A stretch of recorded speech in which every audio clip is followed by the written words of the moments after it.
வாழ்க வையகம், வாழ்க வையகம், வாழ்க வளமுடன்.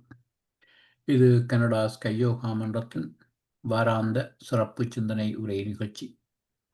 இன்றைய நிகழ்ச்சிக்கு இணையதளம் வாயிலாக வருகை தந்துள்ள அனைத்து வேதாத்திரிய அன்பர்களையும் மீண்டும் வாழ்க வளமுடன் என்று வாழ்த்தி வணங்குகின்றோம்.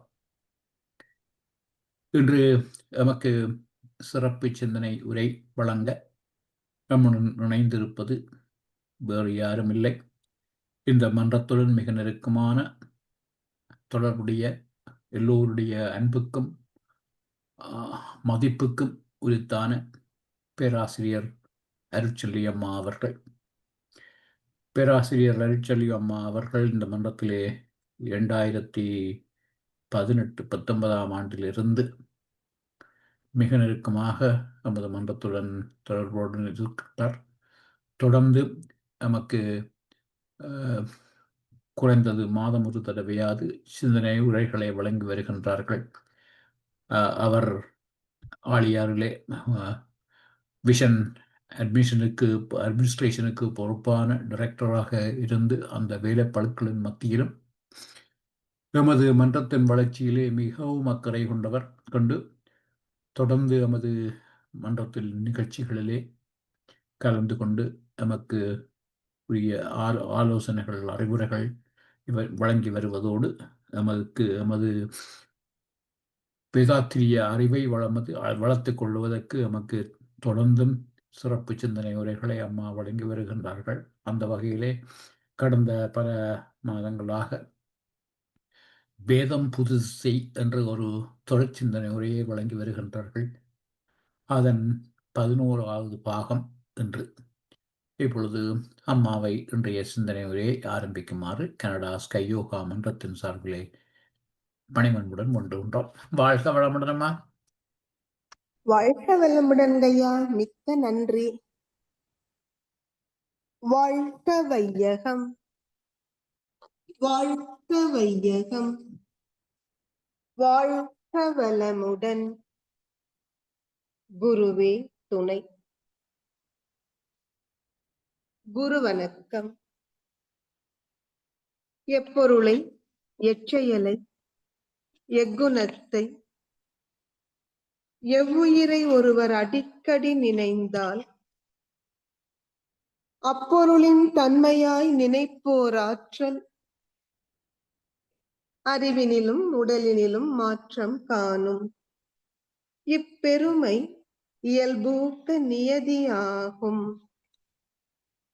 எவர் ஒருவர் குருவை மதித்து ஒழுகினாலும் தப்பாது குரு உயர்வு மதிப்போர் தம்மை தரத்தில் உயர்த்தி பிறவி பயனை நல்கும். தப்பாது குரு உயர்வு மதிப்போர் தம்மை தரத்தில் உயர்த்தி பிறவி பயனை நல்கும். பிறவி பயனை நல்கவல்ல குருவின் திருவடிகளை நம் மனம் மொழி மெய்களால் வணங்கி மகிழ்வோம். கனடா ஸ்கை சென்டரை மிக அற்புதமாக வழிநடத்தி கொண்டிருக்கும் தகைமை சான்ற தலைவர் சிவசங்கரம் ஐயா அவர்களுக்கும் அவரோடு பல வகையிலும் ஒத்துழைப்பு நல்கி இந்த அருட்தொண்டை சிறப்பாக செய்து கொண்டிருக்கும் சான்றோர் பெருமக்கள் ஒவ்வொருவருக்கும் எனது பணிவான வணக்கங்களும் வாழ்க வளமுடன் என்ற இனிய நல்வாழ்த்துக்களும். கனடா ஸ்கை சென்டரோடு எனக்கு உள்ள தொடர்பு போற்றுதலுக்குரிய சிவா ஐயா சொன்னது போல 2019 ஆண்டு முதல்தான் என்ற பொழுதும் பாரதி சொல்வது போல அது நேற்று இன்று வந்த உறவல்லடி மிக நெடும் பண்டை காலம் முதல் தொடர்ந்து வந்ததாம். அது என்னவோ ஒரு உயிர் கலப்பு, அன்பின் வெள்ளம் ஒவ்வொருவர் உள்ளத்திலும் ஊற்றெடுப்பதை உணர முடிகிறது. கனடா ஸ்கை சென்டர் என்று நினைக்கும் பொழுது ஒரு இன்ப ஊற்று என் இதயத்திலும் எழுகிறது. அப்படி அது எழுவதற்கு காரணம் நீங்கள் ஒவ்வொருவரும் என் மீது வைத்திருக்கும் தன்னலமற்ற தூய அன்புதான் என்பதை நான் அறிவேன். சிவா ஐயா அடிக்கடி சொல்லுவாங்க, இந்த மன்றத்துல அம்மா என்றால் அது அருள் செல்வி அம்மாவைத்தான் குறிக்கும். நான் நினைப்பதுண்டு, கனடாவிற்கும் எனக்குமான தொடர்பு என் பையன் மூலமாகத்தான் கிடைத்தது. அதனாலோ என்னவோ அவனுக்கு மட்டுமன்றி கனடா ஸ்கை சென்டரில் உள்ள ஒவ்வொருவருக்குமே நான் அம்மாவாகத்தான் காட்சி தருகிறேன். அதை எண்ணும் தோறும் என் உள்ளத்திலும் இடையறாத இன்ப ஊற்று பெருக்கெடுக்கிறது. கடல் கடந்தும் நம்மையெல்லாம் இணைத்து வைத்திருக்கும் வேதாத்திரியத்தை மீண்டும் மீண்டும் நன்றியோடு தொழுகிறேன். ஐயா அவர்கள் சொன்னது போல இந்த அற்புதமான வேதம் புதிது செய் என்ற ஒரு தொடர் சொற்பொழிவு இன்றைக்கு 11வது பாகமாக நாம் தொடர்ந்து கொண்டிருக்கிறோம் என்றால், அருட்தந்தை அவர்கள் வேதம் புதிது செய்ததால் கிடைத்த பாக்கியம் அது. ரிக், யஜுர், சாம, அதர்வன என்று 4 வேதங்கள் நமக்கு ஏற்கனவே தெரியும். ஆசான் அருட்தந்தை அவர்கள் 5வது வேதமாக காந்த தத்துவத்தை அருளிச் செய்தார்கள். அது அவரே சொன்னது. நம்முடைய சமயம் உலக பொது அருள்நெறி சமயம். இந்த சமயத்தினுடைய வேதம் காந்த தத்துவம். அந்த அடிப்படையில் தான் அருட்தந்தை அவர்களது காந்த தத்துவத்தை நாம் சிந்தித்துக் கொண்டிருக்கிறோம். 1990ஆம் ஆண்டு ஜூன் மாதம் 28ஆம் தேதி அன்று ஆசான் அருட்தந்தை அவர்கள் அமெரிக்க தேசத்தில் கலிபோர்னியா மாநிலத்தை சேர்ந்த யக்காவேலி நகரத்தினுடைய ஒரு வன ஆசிரமத்தில் இருந்து எழுதிய காந்த தத்துவ பாடல்களைத்தான் நாம் கடந்த 10 பாகங்களிலும் சிந்தித்தோம். மொத்தம் 12 கவிதைகள். இன்றைக்கு நாம் 11வது கவிதையை சிந்திக்க இருக்கிறோம். கவிதை தலைப்பே பிறவி பயனை எய்த காந்த ஞானம் வழி செய்யும். என்ன தெளிவா அருட்தந்தை சொல்றாரு பாருங்க. எதற்காக இந்த காந்த ஞானம் நமக்கு தேவை? நம்முடைய மதிப்பிற்குரிய தலைவர் சிவா ஐயா அவர்களுக்கு மிக்க நன்றி. ஏன்னா இப்போ ஸ்கிரீன் ஷேர் பண்ணிட்டாங்க ஐயா. இந்த கவிதைய எல்லோரும் உங்களோட ஸ்கிரீன்ல பார்க்க முடியும். இன்று நாம் சிந்திக்கவிருக்கின்ற இந்த கவிதை பிறவி பயனை எய்த காந்த ஞானம் வழி செய்யும். அவ்வை பாட்டி சொல்வார்கள், அரிதறிது மானிடராய் பிறத்தல் அரிது. ஏன் மானிடராய் பிறத்தல் அரிது? நம்முடைய உலக சமுதாய சேவா சங்கத்தின் துணை தலைவர், எங்கள் சேலம் மண்டல தலைவர் மதிப்பிற்குரிய உழவன் மா தங்கவேலு அண்ணா அடிக்கடி சொல்லுவாங்க, எளிது எளிது மானிடராய் பிறத்தல் எளிது. ஏன்னா நம்ம என்ன முயற்சி செய்தோம் மானிடராய் பிறப்பதற்கு? கவியரசர் கண்ணதாசன் ரொம்ப அழகா சொல்வார், தந்தை தவறு செய்தார், தாயும் இடம் கொடுத்தார், வந்து பிறந்து விட்டோம், வெறும் பந்தம் வளர்த்து விட்டோம். இந்த மண்ணில் பிறப்பதற்கு நீங்களும் நானும் செய்த முயற்சி ஒன்றும் இல்லை. அதனால்தான் அவர் சொன்னார், எளிது எளிது மானிடராய் பிறத்தல் எளிது, ஆனால் மானிடராய் வாழ்தல் அரிது அரிது, மானிடராய் வாழ்தல் அரிது.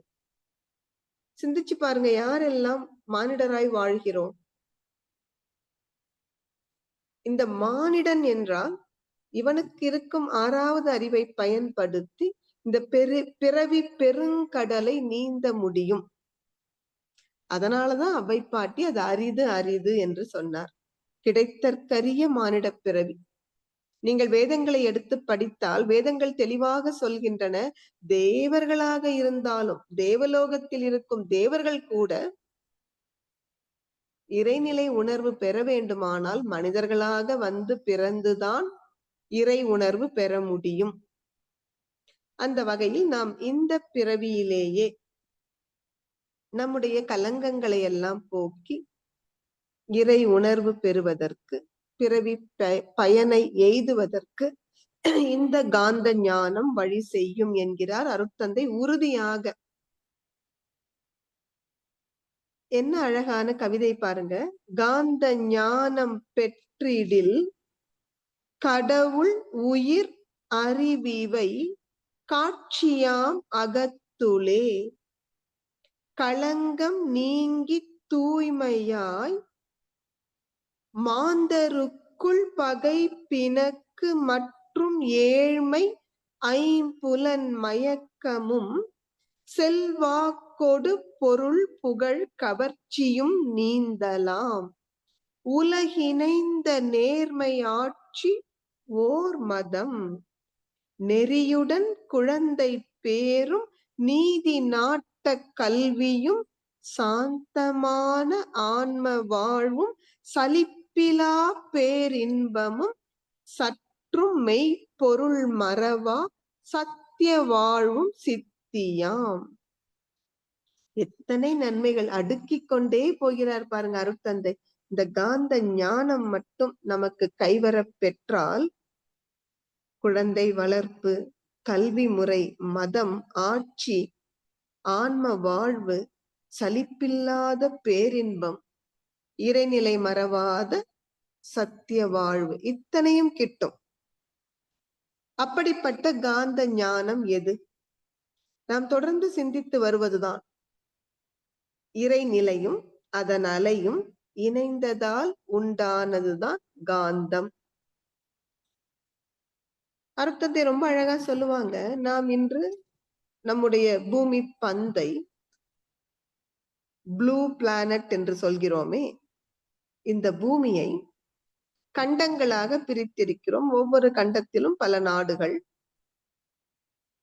ஆனால் உண்மையில் இருப்பது ஒரு பூமிதான்,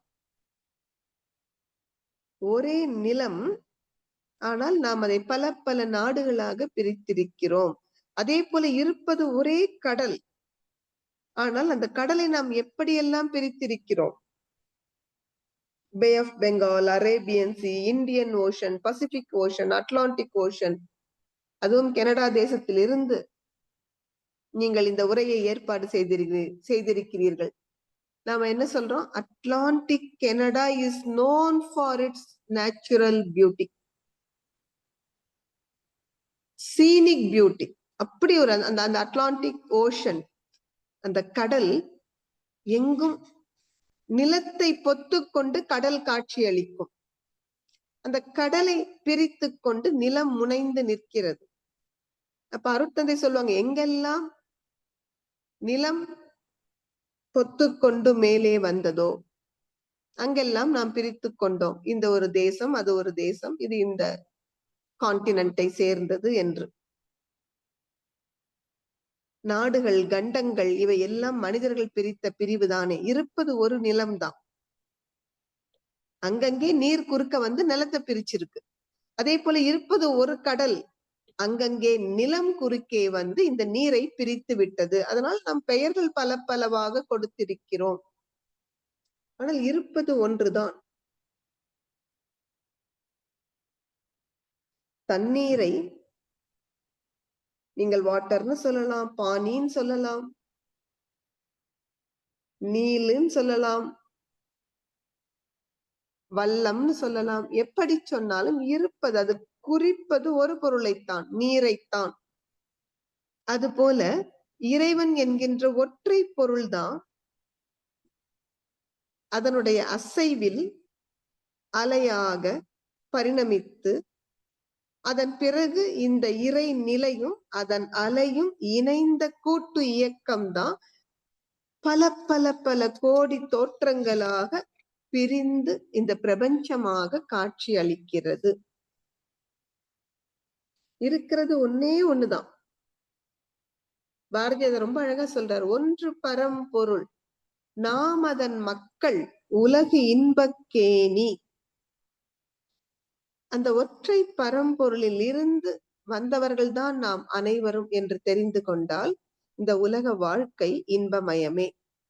அது தெரியாததால் தான் துன்புறுகிறோம். அதை தெரிந்து கொள்வதற்குத்தான் இந்த காந்த ஞானம் வழி செய்கிறது. அடுத்தது என்ன அழகா சொல்றாங்க, நம்ம இயற்கை, இறைவன், கடவுள் இப்படி எல்லாம் சொல்லுகின்றது அந்த சுத்த வெளியைத்தான். சிவவாக்கியர் என்னும் சித்தர் ரொம்ப அழகா பாடுறார். கட்டையால் செய்தேவரும், கல்லினால் செய்தேவரும், மட்டையால் செய்தேவரும், மஞ்சளால் செய்தேவரும், சட்டையால் செய்தேவரும், சாணியால் செய்தேவரும், வெட்ட வெளி அன்றி வேறு தெய்வம் இல்லையே. குதம்பை சித்தர் என்ன சொல்கிறார்? வெட்ட வெளி தன்னை மெய்யென்றிருப்போர்க்கு பட்டயம் ஏதுக்கடி குதம்பாய், பட்டயம் ஏதுக்கடி. ஆக அந்த வெளிதான் இறை நிலையான அந்த சுத்த வெளிதான் அசைவிலே பரம அணுவாகி அவற்றின் கூட்டால் பஞ்சபூதங்களாகி அந்த பஞ்சபூதங்களின் இணைப்பால் பல கோடி நட்சத்திரங்களாக, கோள்களாக, அண்டங்களாக விரிந்த மலர்ச்சியில் இன்று நாம் வாழ்ந்து கொண்டிருக்கும் இந்த பூமி பந்தும் ஒன்று. இந்த பூமியில் மட்டும்தான் ஜீவராசிகள் இருப்பதாக விஞ்ஞானம் கண்டுபிடித்து சொல்லி இருக்கிறது. அதுவும் அமெரிக்க தேசத்தினுடைய ஈலான் மஸ்க் மிகப்பெரிய முயற்சி எடுத்துக் கொண்டிருக்கிறார், எப்படியாவது மனிதர்களை செவ்வாய் கிரகத்தில் வாழச் செய்து விடுவது என்று. இன்று வரை மனிதர்கள் பூமியில் மட்டும்தான் இருப்பதாக கண்டறிந்திருக்கிறார்கள். ஏலியன் என்று சொல்கிறோம் அல்லவா, வேற்று கிரக வாசிகள், அதெல்லாம் இன்னும் நிரூபிக்கப்படவில்லை. அதை வைத்துக் கொண்டு நாம் எத்தனையோ ஃபிக்ஷன், சயின்ஸ் ஃபிக்ஷன், விஞ்ஞான கதைகள் சொல்லிக் கொண்டிருக்கிறோம், அவ்வளவுதான். ஆனா இந்த உலகத்துலதான் ஓர் அறிவு தாவரத்திலிருந்து 6 அறிவு மனிதன் வரை ஜீவ கோடிகள் கோடானு கோடியாக பரிணமித்திருக்கிறது. இதை தமிழ் இலக்கியத்தில் தொல்காப்பியர் எத்தனை அழகா சொல்றாரு பாருங்க. ஓர் அறிவதுவே உற்றறிவதுவே. எப்படி இந்த ஓரறிவு, 2 அறிவு என்றெல்லாம் பிரித்தோம் என்றால், பிரபஞ்சத்தில் இருப்பது பஞ்சபூதங்கள் மட்டும்தான். பஞ்சபூதங்களினுடைய விகிதாச்சார வேறுபாடுதான் நாம் காணுகின்ற அத்தனை கோடானு கோடி நட்சத்திரங்களும், அண்டங்களும், கோள்களும். ஆக விண் என்கின்ற அந்த முதல் பௌதீக பிரிவினுடைய கூட்டமைப்பில்தான் காற்று, நீர், நிலம், நெருப்பு அனைத்தும் உருவானது. அதனாலதான் பெரியவங்க என்ன அழகா சொன்னாங்க, மண்ணிலே விண்ணை கண்டான். நீ மண் மண் மண் என்று எதை பேசுகிறாயோ அந்த மண் உண்மையில் எது? விண்ணினுடைய கூட்டு. இது புரிந்தவர்களைத்தான் தமிழில் விண்ணவர்கள் என்றே சொன்னார்கள். விண்ணவர் என்றால் விண் பற்றிய அறிவு உடையவர்கள். அந்த விண் தான் 2 அணுக்கள் சேர்ந்த பொழுது ஹைட்ரஜன் என்கின்ற லேசான காற்றாக வந்தது. அதன் பிறகு இன்னும் அணுக்கள் சேர்ந்த பொழுது அது அழுத்த காற்றாக வந்ததைத்தான் நெருப்பு. Fire is nothing but dense air. அழுத்த காற்று தான் நெருப்புன்னு சொல்றோம். இந்த லேசான காற்றும் அழுத்த காற்றும் ஒன்றோடு ஒன்று இணைந்து நெருங்கி இயங்கும் பொழுது ஒன்றின் இடைவெளியை மற்றொன்று இட்டு நிரப்பியதை நீர் என்று சொன்னோம். நீங்க கொஞ்சம் யோசிச்சு பாருங்க. இன்னைக்கு சயின்ஸ் தண்ணிக்கு என்ன ஃபார்முலா சொல்லுது? H2O. Water is nothing but hydrogen and oxygen. அது இன்னைக்கு சயின்ஸ் சொல்றது. நம்ம பெரியவர்கள் அந்த காலத்திலே சொல்லி வச்சுட்டாங்க. தண்ணினா என்னவா? லேசான காற்று, அழுத்த காற்று. லேசான காற்று தான் ஹைட்ரஜன், அழுத்த காற்று தான் ஆக்சிஜன். இந்த இரண்டும் இணைந்து வந்த பொழுது, ஒன்றோடு ஒன்று இணைந்து நெருங்கும் பொழுது ஒன்றில் உள்ள அந்த கேப் இருக்கு பாத்தீங்களா, அத இந்த மாலிக்யூல்ஸ் போய் ஃபில் அப் பண்ணுது.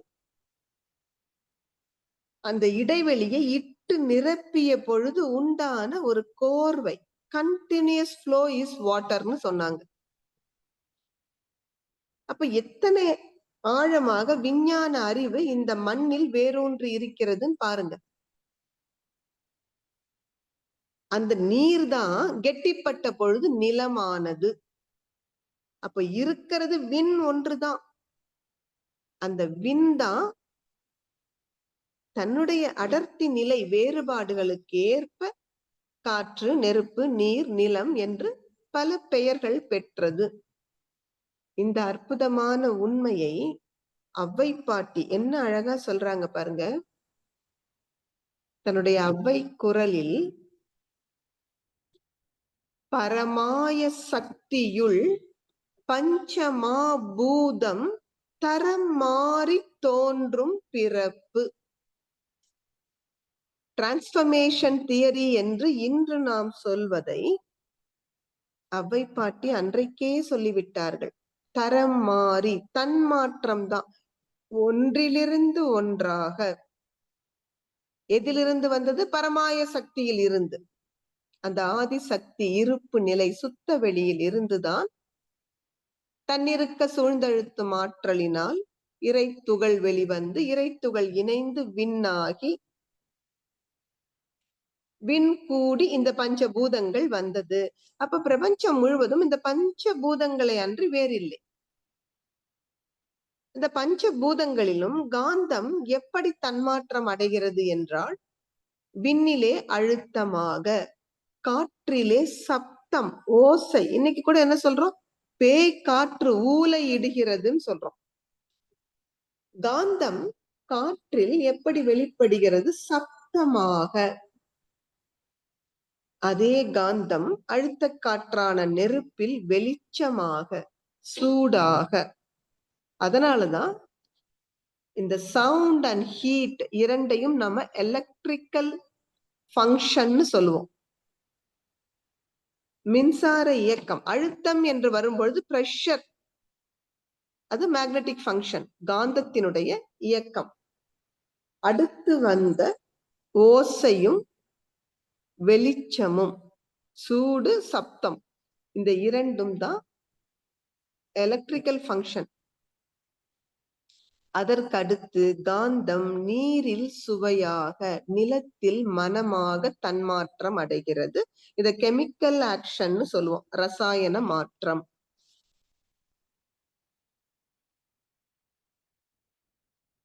நீரில் எப்படி காந்தம் சுவையாக மாறுகிறது? நம்ம எல்லாருக்கும் தெரியும். எத்தனை விதமான தண்ணியை நம்ம குடிச்சிருப்போம். ஒரு சில தண்ணி வாயில வச்சு சொல்ல, ஐயோ உப்பு தண்ணி, இத வாயிலேயே வைக்க முடியல. சப்ப தண்ணின்னு ஒரு வழக்கு இருக்கிறது தமிழகத்தில். சப்ப தண்ணினா சல்லுன்னு இருக்கு, ஒரு ருசியே இல்லை. சிறுவாணி தண்ணியை என்ன சொல்லுவாங்க? மிக மிக ருசியான தண்ணி. அப்ப நீரில் காந்தம் சுவையாக மாறுகிறது. இப்ப மழை பெய்தால் நம்ம என்ன சொல்றோம்? மண் வாசனை. காந்தம் நிலத்தில் வாசனையாக வெளிப்படுகிறது. அப்ப இந்த ஐந்தையும், காந்தத்தின் இந்த 5 தன்மாற்றத்தையும் உணர்ந்து கொள்வதற்குத்தான் 5 புலன்கள் வந்தன. அதைத்தான் தொல்காப்பியம் பேசுகிறது. ஓர் அறிவதுவே உற்றறிவதுவே. முதல் விண்ணில் காந்தம் எப்படி வெளிப்பட்டது? அழுத்தமாக. அந்த அழுத்தத்தை உணர்வதுதான் தொடு உணர்வு. இப்பொழுதும் தாவரத்துக்கு என்ன சொல்றோம்? ஓர் அறிவு தான் இருக்கு. தொட்டா தெரியும். ஒரு செடியே வச்சிருக்கோம் இல்லைங்களா, நம்ம தொட்டா சினுங்கி, ஆங்கிலத்துல டச் மீ நாட்னு சொல்றோம். போய் தொட்டிங்கன்னா அது சுருங்கிக்குது. சில மனிதர்கள் கூட என்ன சொல்லுவோம்? சரியான தொட்டா சுருங்கியது அப்படின்னா என்ன அர்த்தம்? மனம் பலவீனமா இருக்கு. ஒரு வார்த்தையை கூட தாங்க மாட்டாங்க, உடனே சுருண்டு போயிடுவாங்க. அப்போ அழுத்தத்தை உணர்வதற்குத்தான் தொடு உணர்வு வந்தது. அது ஓர் அறிவது. அடுத்தது இரண்டாவது என்ன சொல்றார்? ஓர் அறிவதுவே உற்றறிவதுவே.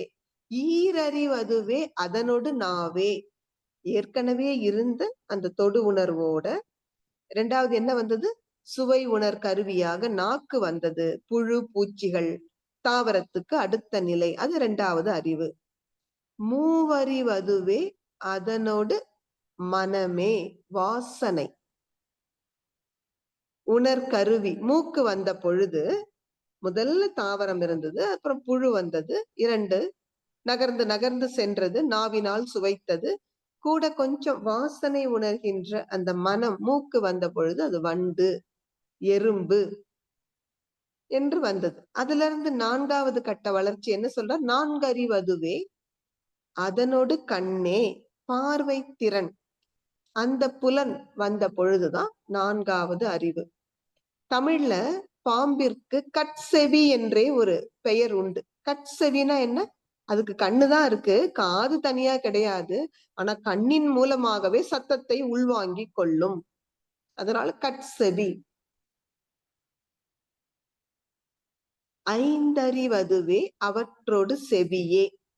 இந்த 4ம் தொடு உணர் கருவி, சுவை உணர் கருவி நாக்கு, வாசனை உணர் கருவி மூக்கு, அதன் பிறகு பார்வை உணர் கருவி கண்கள், இதனோடு செவிப்புலன் வந்த பொழுது 5 அறிவு. பறவைகள், மிருகங்கள் அனைத்தும் 5 அறிவு. 6 அறிவதுவே அவற்றோடு மனனே. இந்த 5ஓடு அழுத்தம், ஒலி, ஒலி, சுவை, மனம் 5ஐயும் உணர்வதற்கு 5 புலன்கள். இந்த 5 புலன்களுக்கு மேலாக 6வது அறிவாக சிந்திக்கும் திறன் படைத்ததுதான் மனம். அந்த மனதை கொண்டவன் தான் மனிதன்.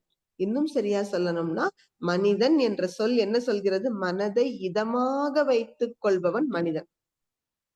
நம்முடைய மனதையே நமக்கு இதமாக வைத்துக் கொள்ள தெரியவில்லை என்றால் மனிதன் என்ற பெயர் நமக்கு பொருந்தாது. நீங்க அடுத்தவங்க மனசை இதமா வச்சுக்கிறதே 2வது. நம்ம மனசு நம்மளால முதல்ல இதமா வச்சுக்க முடியுதா பாருங்க. இந்த பரிணாம வளர்ச்சியைத்தான் மிக அழகாக பெரியவர்கள் என்ன அதிலும் குறிப்பாக சித்தர்கள் இந்த 6 நிலை வளர்ச்சி கண்ட பொழுது காந்தம் தான் இருக்கிற ஒரு காந்தம் தான் அழுத்தம், ஒலி, ஒலி, சுவை, மனம் என்ற 5ஆக ஜட பொருட்களிலும் 6வது அறிவான மனம் ஜீவராசிகளில். மனம் என்பது மனிதர்கிட்ட மட்டும் நினைக்காதீங்க. மனிதர் மனசை இதமா வச்சுக்கணும். The faculty of mind started its functioning in the one sense life plant itself. நிரூபிக்கப்பட்ட உண்மை. ஜெகதீஷ் சந்திரபோஸ் என்ன சொன்னாரு? தாவரங்கள் எப்படி ரியாக்ட் பண்ணது நிரூபிச்சு காட்டினார். அவருடைய ஆராய்ச்சி கூடத்துல அவருடைய நண்பர் ஒரு விஞ்ஞானி வருகிறார். அந்த நண்பர் எப்பொழுதும் தாவரத்தை கொண்டு ஆராய்ச்சி செய்பவர். அதுக்காக நிறைய செடியெல்லாம் அவர் என்ன பண்ணுவாரு? பறிச்சு, அறுத்து, என்னெல்லாம் ரசாயன கலவையோடு சேர்ந்து கொதிக்க விட்டு இந்த ஆராய்ச்சி எல்லாம் பண்றவர். அந்த நண்பர் வரும்பொழுது ஜெகதீஷ் சந்திர போஸோட ஆராய்ச்சி கூடத்துல இருந்த செடிகள் எல்லாம் சுருங்குதான். பாருங்க எத்தனை ஒரு ஆச்சரியம் இது. செடிகளுக்கு தெரியுது இந்த மனிதர் வரும்பொழுது அந்த பயோமேக்னெட்டிக் ஃபீல்டு வந்து அதுங்களால உணர முடியுது. எங்கோ ஒரு இடத்தில் இந்த மனிதர் ஏதோ ஒரு செடியை கிள்ளிட்டார். இங்கே இந்த செடி இவரை கண்டதும் சுருங்குகிறது. அப்ப என்ன நிரூபிச்சுட்டாங்க? மனம் என்பது ஓர் அறிவிலேயே வேலை செய்யுது. ஆனா கொஞ்சம் லிமிட்டெட் ஃபங்க்ஷனிங், எல்லை கட்டிய நிலையில் வேலை செய்கிறது. மனிதர்களிடம்தான் அது முழு பரிணாம வளர்ச்சியை அடைகிறது. அப்ப இந்த 6ஐயும் பாமர மக்களுக்கு விளக்கணும். காந்தம் தான் அழுத்தம், ஒலி, ஒலி, சுவை, மனம் மனமாக இயங்குகிறது என்பதை சொல்லணும்னு முயற்சி எடுத்த பெரியவர்கள் கொண்டு வந்த வழிபாடுதான் முருகப்பெருமான். காந்த கடவுள் அப்படிதான் சொன்னாங்க. அது பிறகு கந்த கடவுள் ஆட்சி. காந்த புராணம் தான் பின்னாடி கந்த புராணம் என்று ஒரு கால் போயிடுச்சு. அதன் பிறகு அது சொந்த புராணமா வந்து நிக்குது இன்றைக்குன்னு அருட்தந்தை சொல்வார். இந்த காந்த தத்துவத்தை தான் எனக்கு லேசில புரியலையே என்று அருணகிரிநாதர் ரொம்ப உருக்கத்தோடு கேட்கிறார். முருகப்பெருமானே, உனக்கு எங்க இருந்து 6 முகம் வந்தது? காந்தத்தினுடைய அழுத்தம், ஒலி, ஒலி, சுவை, மனம் மனம்தான் 6 முக கடவுளாக காந்தத்தினுடைய தன்மாற்றம் 6 என்று வந்தது என்பதை அவ்வளவு எளிமையில புரிஞ்சிக்க முடியாது இல்லைங்களா? சுலபமாக. அதனால திருப்புகழ்ல ஒரு பாடல்ல அருணகிரிநாதர் என்ன கேட்கிறார்? ஏறுமையில் ஏறி விளையாடும் முகம் ஒன்று. முருகப்பெருமானே, எங்க பார்த்தாலும் ஒரு முகம்தான்ப்பா தெரியுது. நீ மயிலேறி வந்தாய் அல்லவா? அப்பவும் ஒரு முகம்தான். ஈசருடன் ஞான மொழி பேசுமுகம் ஒன்று. தகப்பன் சாமியாக பிரணவ மந்திரத்தை உபதேசித்தாயே, அங்க பார்த்தாலும் ஒரு முகம்தான் தெரியுது. கூறும் அடியார்கள் வினை தீர்க்கும் முகம் ஒன்று. அடியவர்களது துன்பக் கடலை எல்லாம் போக்குகிறாயே. பாரதி ரொம்ப அழகா சொல்வார், கருதி கருதி கவலைப்படுவார் கவலை கடலை கடியும் கடிவேல் முருகா. யோசிச்சு யோசிச்சு நம்ம கவலைப்படுறோமாமா. அப்படிப்பட்ட நம்முடைய கவலைகளை எல்லாம் போக்கக்கூடிய முருகப்பெருமான். அப்படி அடியவர் துயர் தீர்க்கிற பொழுது ஒரு முகம்தான் இருக்கு. குன்றுருவ வேல் வாங்கி நின்ற முகம் ஒன்று, மாறுபடு சூரரை வதைத்த முகம் ஒன்று, வள்ளியை மனம் புணர வந்த முகம் ஒன்று. எங்க பார்த்தாலும் அது சூரசம்ஹாரமா இருக்கட்டும், வள்ளியை திருமணம் செய்ததா இருக்கட்டும், எல்லா இடத்துலயும் ஒரு முகம் தானப்பா தெரியுது. ஆறு முகம் ஆன பொருள் நீ அருளல் வேண்டும், ஆதி அருணாச்சலம் அமர்ந்த பெருமானே. நீதான் எனக்கு விளக்கி புரிய வைக்கணும், எப்படி ஆறு முகம் உனக்கு வந்தது. அருட்தந்தை வேடிக்கையா சொல்லுவாங்க, நம்முடைய மனவளக்கலைக்கு அருணகிரிநாதர் இன்னைக்கு வந்தா மிக சுலபமாக இந்த ஆறு முகத்தின் தத்துவத்தை மனவளக்கலை பயிலுகின்ற ஒரு பிரம்ம ஞானம் வரை முடித்தவர்கள் சுலபமா விளக்கி சொல்லிவிடுவாங்க. அப்படிப்பட்ட இந்த காந்தத்தை பற்றிய அறிவு பேரியக்க மண்டலம் முழுவதும் இது நீக்கமர நிறைந்திருக்கிறது. அது மட்டுமல்ல, இந்த காந்தம் தான் தன்மாற்றத்தில் இப்படி அழுத்தம் ஒலி ஒலி சுவை மனம் உயிர்களிடத்தில் மனமாகவும் மாற்றம் அடைகிறது. அப்ப நம்ம ஒவ்வொரு ஜீவன்ல இருந்து இப்ப இந்த ஜெகதீஷ் சந்திர போஸ் எப்படி நிரூபிச்சாரு, இந்த விஞ்ஞானி எங்கேயோ தன்னுடைய ஆராய்ச்சி கூடத்தில் தாவரங்களுக்கு ஒரு துன்பம் கொடுக்கிற ஆராய்ச்சி செய்கிறார் என்பதை இவருடைய விஞ்ஞான ஆராய்ச்சி கூடத்தில் இருந்து தாவரம் எப்படி உணர்ந்து கொண்டது? அலை இயக்கம்தான். ஒவ்வொரு நபரிடமிருந்தும் அலை வீசிக்கொண்டிருக்கிறது. உங்ககிட்ட இருந்தும் சரி, என்கிட்ட இருந்தும் சரி. இந்த அலைதானே நம் நடுவே இப்படி ஒரு அன்பு பாலமாக நம்ம இணைத்து வைத்திருக்கிறது. இந்த அலை எப்படி வேலை செய்து? Clash, reflection, refraction, penetration, interaction. மோதுது, பிரதிபலிக்கிறது, சிதறுகிறது, ஊடுருவி பாய்கிறது, இரண்டினிடையே தொடர்ந்து ஓடிக்கொண்டிருக்கிறது. இந்த சிறப்பினால் தான், இந்த அலையியக்க தன்மையால் தான் அந்த தாவரத்தால் இந்த விஞ்ஞானியை உணர முடிந்தது. அவர்கிட்ட இருந்து வெளிவர்ற அந்த அலை இந்த தாவரங்களுக்கு என்ன சொல்கிறது? இவர் செய்கிற வேலை என்ன என்று. அதனாலதான் இப்பொழுது கூட நமக்கே வாழ்க்கையில ஒரு அனுபவம் இருக்கும். ஒரு சிலரை பார்த்தா நமக்கு ரொம்ப பழகியவர்கள் போல ஒரு அன்பு இயல்பா நம்ம மனசுல தோணும். முன்ன பின்ன பார்த்ததே இல்லை, முதல் முறையா பார்க்கிறோம். ஆனால் அந்த அன்பு ஊற்றெடுக்கிறது. மிக நெருக்கமாக நீண்ட நாள் பழகியவர்கள் போல. நான் இப்ப சொன்னேன் இல்லையா, சில ஆண்டுகளாகத்தான் கனடாவுக்கும் எனக்கும் தொடர்பு. ஆனா நமக்கு அது எப்படி இருக்கிறது? மிக நீண்ட நெடும் காலமாக நம்மிடையே ஒரு அன்பு இருந்து கொண்டே இருப்பதாக தோன்றுகிறது.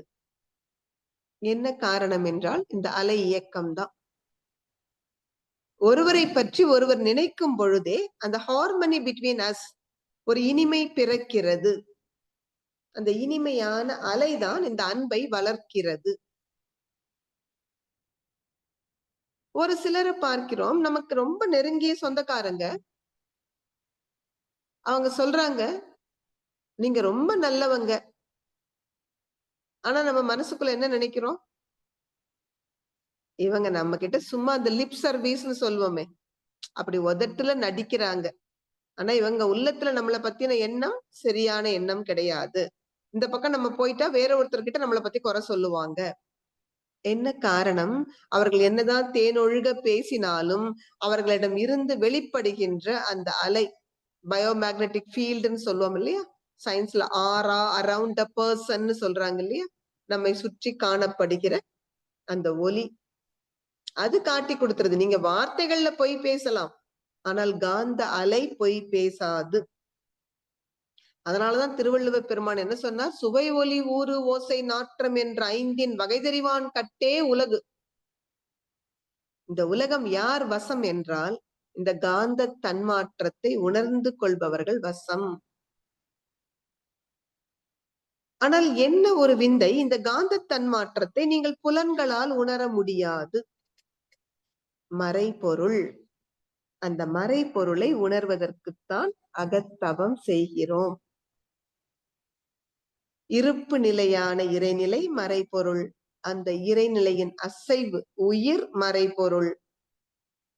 இந்த நிலையும் உயிரான அலையும் இணைந்து தோன்றிய காந்தம் மறைபொருள். இப்ப இந்த மறைபொருட்களை எல்லாம் நாம் எப்படி உணர்ந்து கொள்ள முடியும்? அகத்தவத்தின் மூலமாக. அப்படி உணர்ந்து கொள்ளும் பொழுது உங்களுடைய அறிவில் ஏற்படுகிற அந்த ஒளி, அந்த வெளிச்சம்தான் இதுவரை நம் வாழ்வில் நாம் அறியாமையால் செய்த பாவங்களை எல்லாம் போக்கி நம்மை தூய்மை செய்கிறது.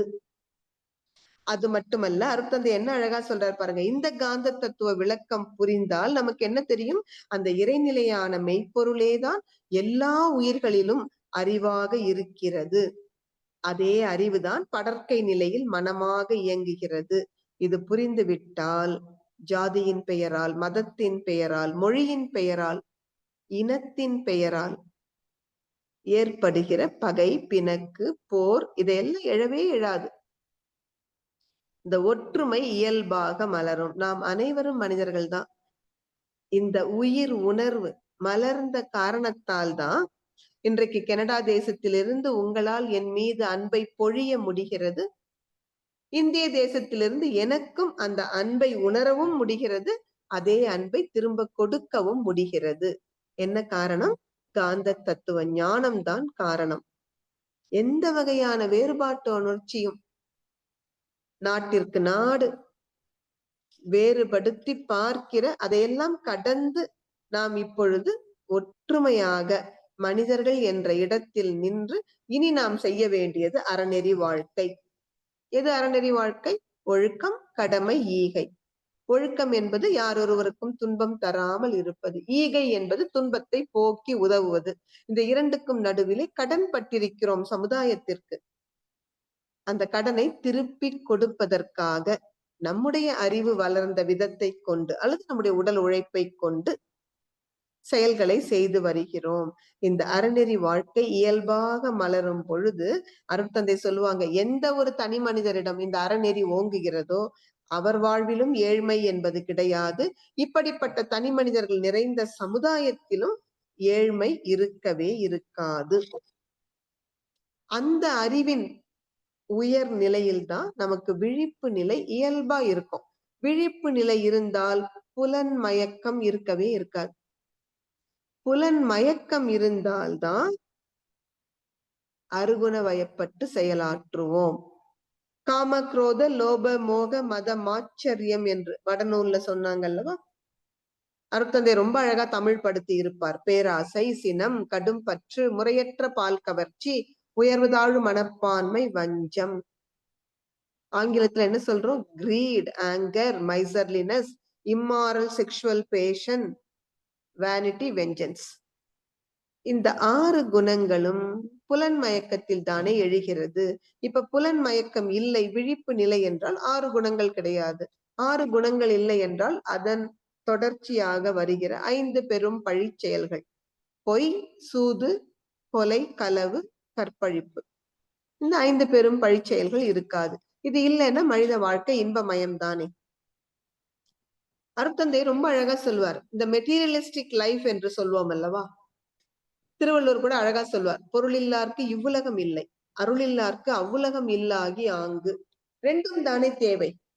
காந்த தத்துவம் தெரிந்தாலும் காந்த தத்துவத்தின் விளைவாக அனைத்து மனிதரும் சமம் என்ற ஒரு உயர் நிலையில் அறிவு இயங்கினாலும் உடல் தேவைகளை நிறைவு செய்து கொள்ள பொருட்கள் அவசியம் தானே. பசின்னா சாப்பாடுதான் வேணும், குளிருதுன்னா அதற்கேற்ற மாதிரி ஆடைகள் வேணும்.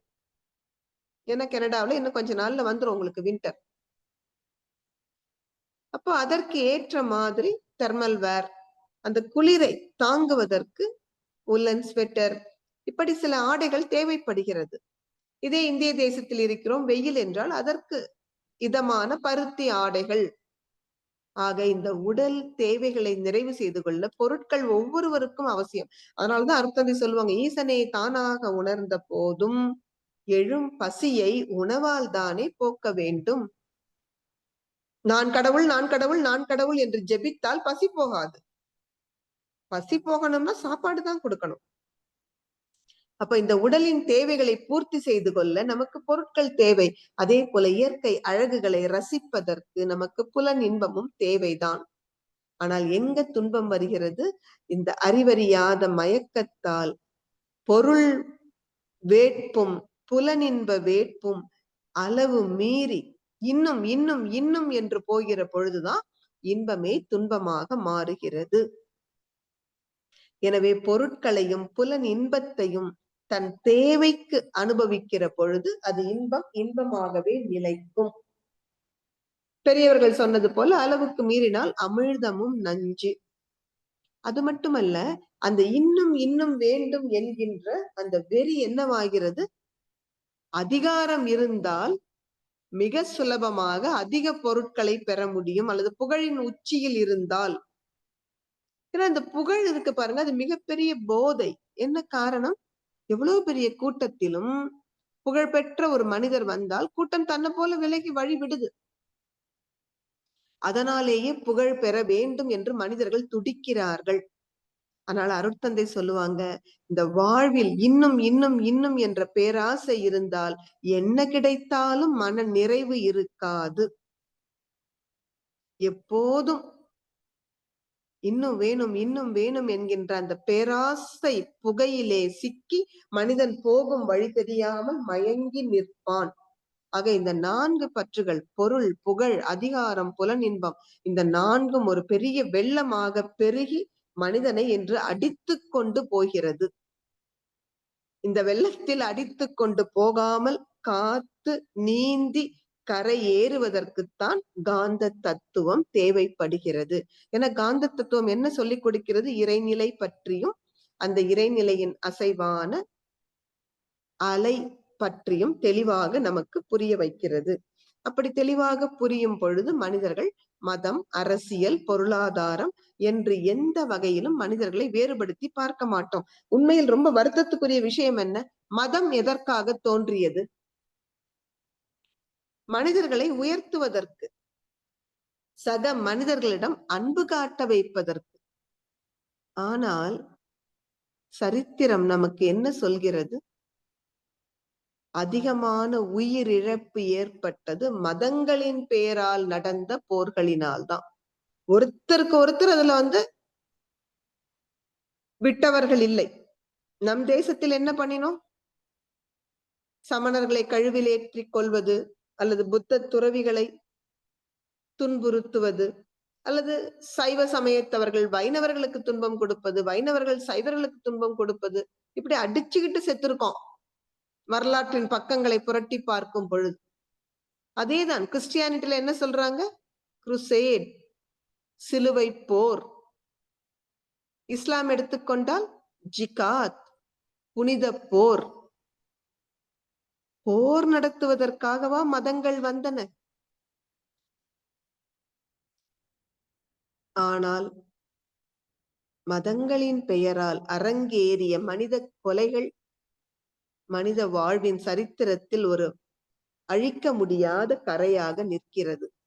இதெல்லாம் மாறணும்னா இந்த காந்த தத்துவ ஞானம் மக்களுக்கு தேவை. இந்த காந்த தத்துவ ஞானத்தினால்தான் பகை, பிணக்கு, போர், ஏழ்மை, புலன் மயக்கம், இந்த பொருள், புகழ், செல்வாக்கு, இந்த கவர்ச்சி அனைத்தையும் நாம் கடந்து வர முடியும். அப்படி அனைத்தையும் கடந்து வரும் பொழுது ஓர் உலக ஆட்சி, ஒரே ஒரு உலக பொது அருள்நெறி சமயம், அந்த சமயத்தின் கீழ் அறிஞர்களால் குழந்தைகள் வளர்க்கப்படுவார்கள். அந்த கல்வி எப்படி இருக்கும்? இன்றைக்கு இருக்கிற கல்வி என்னது உங்களுக்கு? வெறும் பணம் சம்பாதிக்கிற கல்வி. சுவாமி விவேகானந்தர் ரொம்ப அழகா சொல்வார், மேன் மேக்கிங் எஜுகேஷன் சொல்வார். Education is the manifestation of divine already present in man என்று சொல்வார். எது உண்மையான கல்வி? மனிதனுள் இருக்கும் தெய்வ தன்மையை எது வெளிப்படுத்துகிறதோ அதுதான் கல்வி. அப்படிப்பட்ட ஒரு நீதி நாட்ட கல்வி இந்த காந்த தத்துவ ஞானத்தால் மலரும். எனவே கல்வியின் மூலமாக அருட்தந்தை சொல்வார்கள், இந்த காந்த தத்துவத்தை நாம் உலகம் முழுவதும் கொடுக்கும் பொழுது நம் குழந்தைகள் வாழத் தெரிந்து வாழ்வார்கள். வான்காந்தம், ஜீவகாந்தம் என 2 தானே. காந்தம் எப்படி இருக்கிறது? உயிர் உடல்களில் ஊன்காந்தமாக, ஜீவகாந்தமாக இருக்கிறது. அதே காந்தம் தான் பிரபஞ்சம் முழுவதும் வான்காந்தமாக. அங்க யுனிவர்சல் மேக்னட்டிசம், இங்க பயோ மேக்னட்டிசம். இந்த 2ஐயும் மனிதர்கள் உணர்ந்து கொள்ளும் பொழுது அவர்கள் செயல்கள் அனைத்தும் ஒழுங்குற்று நிற்கும். எந்த ஒரு செயலும் செயல் செய்பவருடைய நோக்கம், திறமை, இதை பொறுத்தும். இடம், காலம், தொடர்பு கொள்ளும் பொருள், இவற்றை பொறுத்து தவறாமல் விளைவை தரும். இந்த உண்மையினை நாம் மறவாத விழிப்பு நிலையில் செயல்கள் செய்யும் பொழுது அந்த செயல்களால் நமக்கும் பிறருக்கும் நன்மையே விளையும். அதைத்தான் கர்மயோக வாழ்க்கை நெறி என்று சொல்கிறோம். கர்மயோகம் வார்த்தையிலே இருக்கு பாருங்க. செயல்களை யோகமாக செய்வது. ஆங்கிலத்துல ரொம்ப அழகா சொல்லுவாங்க, action is the same, attitude differs. ஒரே செயல்தான், முன்பு சமைத்தோம், இப்பொழுதும் சமைக்கிறோம். ஆனால் இந்த கர்மயோக முறையில் சமைக்கும் பொழுது என்ன செய்கிறோம்? இந்த செயலை இறைவனுக்கு அர்ப்பணிக்கிறோம். அதனாலதான் பகவத்கீதையில என்ன சொல்றார் கிருஷ்ண பரமாத்மா? கடமையை செய், பலனை எதிர்பார்க்காதே. அர்ஜுனா, உனக்கு செயல் செய்யத்தான் அதிகாரம் உண்டு. செயலின் விளைவில் உனக்கு எப்போதும் எவ்வித அதிகாரமும் இல்லை என அறிந்து கொள். என்ன பொருள்? பலன் நம்ம கையில இல்ல. செயல் செய்வதோடு நம்மளுடைய வேலை முடியுது. உதாரணமா சமைக்கிறன்ற ஒரு செயல்தான். ஒருத்தரே தான் சமைக்கிறாங்க, எல்லா நாளும் அது ஒரே மாதிரி ருசியாவா இருக்கு? அதுவும் வேடிக்கையா பெண்கள் கிட்ட என்ன சொல்லுவாங்க? உங்க வீட்டு மனுஷங்க வந்தா அந்த சாப்பாடே இன்னைக்கு கொஞ்சம் ருசி கூடிடுது. என்ன காரணம்? காந்தம் தான். மனதினுடைய மகிழ்ச்சி, அந்த மகிழ்ச்சி காந்தமாக வெளிப்படுகிற பொழுது சுவை கூடுகிறது. அதனாலதான் நம்ம பெரியவங்க என்ன சொல்லுவாங்க? வீட்டுக்கு வந்த மருமகளை எப்பொழுதும் மகிழ்ச்சியா வச்சுக்கோ. ஊரான் பிள்ளையை ஊட்டி வளர்த்தால் தன் பிள்ளை தானே வளரும். யார் அது ஊரான் பிள்ளை? இன்னொருத்தர் வீட்டுல இருந்து நம்ம வீட்டுக்கு வந்த மருமகள் தான். அந்த பிள்ளைய நீங்க ஊட்டி வளர்த்தீங்கன்னா அவர்கள் வயிற்றில் வளரக்கூடிய நம் வாரிசு, நம்ம பிள்ளை தானா வளரும். அப்ப அவர்களை எப்பொழுதும் மகிழ்ச்சியாக வைத்துக் கொள்ள வேண்டும். ஆக கர்ம யோகத்தில் ஒரே செயல், முன்பு சமைத்த மாதிரி இப்போ சமைக்கிறோம். ஆனா இப்ப என்ன நினைச்சு சமைக்கிறோம்? இந்த செயல் இறைவனுக்கு சமர்ப்பணம். இந்த உணவை சாப்பிடுகிறவர்கள் எல்லாம் ஆரோக்கியமா இருக்கட்டும், மகிழ்ச்சியா இருக்கட்டும், இந்த உயர்ந்த எண்ணத்தோடு சமைக்க முடிகிறது. எந்த செயலை செய்யும் பொழுதும் அந்த பலனில் பற்று வைக்காமல் செய்கிற பொழுது செயல் சிறப்பா இருக்கும். பாருங்க, குழந்தைங்க கூட இன்னைக்கு ஏன் துன்பப்படுகிறார்கள்? படிக்கிற பொழுதே அந்த மார்க் மேல கவனம் போயிடுது. ஐயோ, நான் ஃபர்ஸ்ட் மார்க் வாங்குவேனா, வாங்க மாட்டேனா, 100க்கு 100 வருமா, வராதா, இந்த சிந்தனை வரும் பொழுது பதட்டம் ஆக்கிரமிக்கிறது குழந்தைகள் மனதை.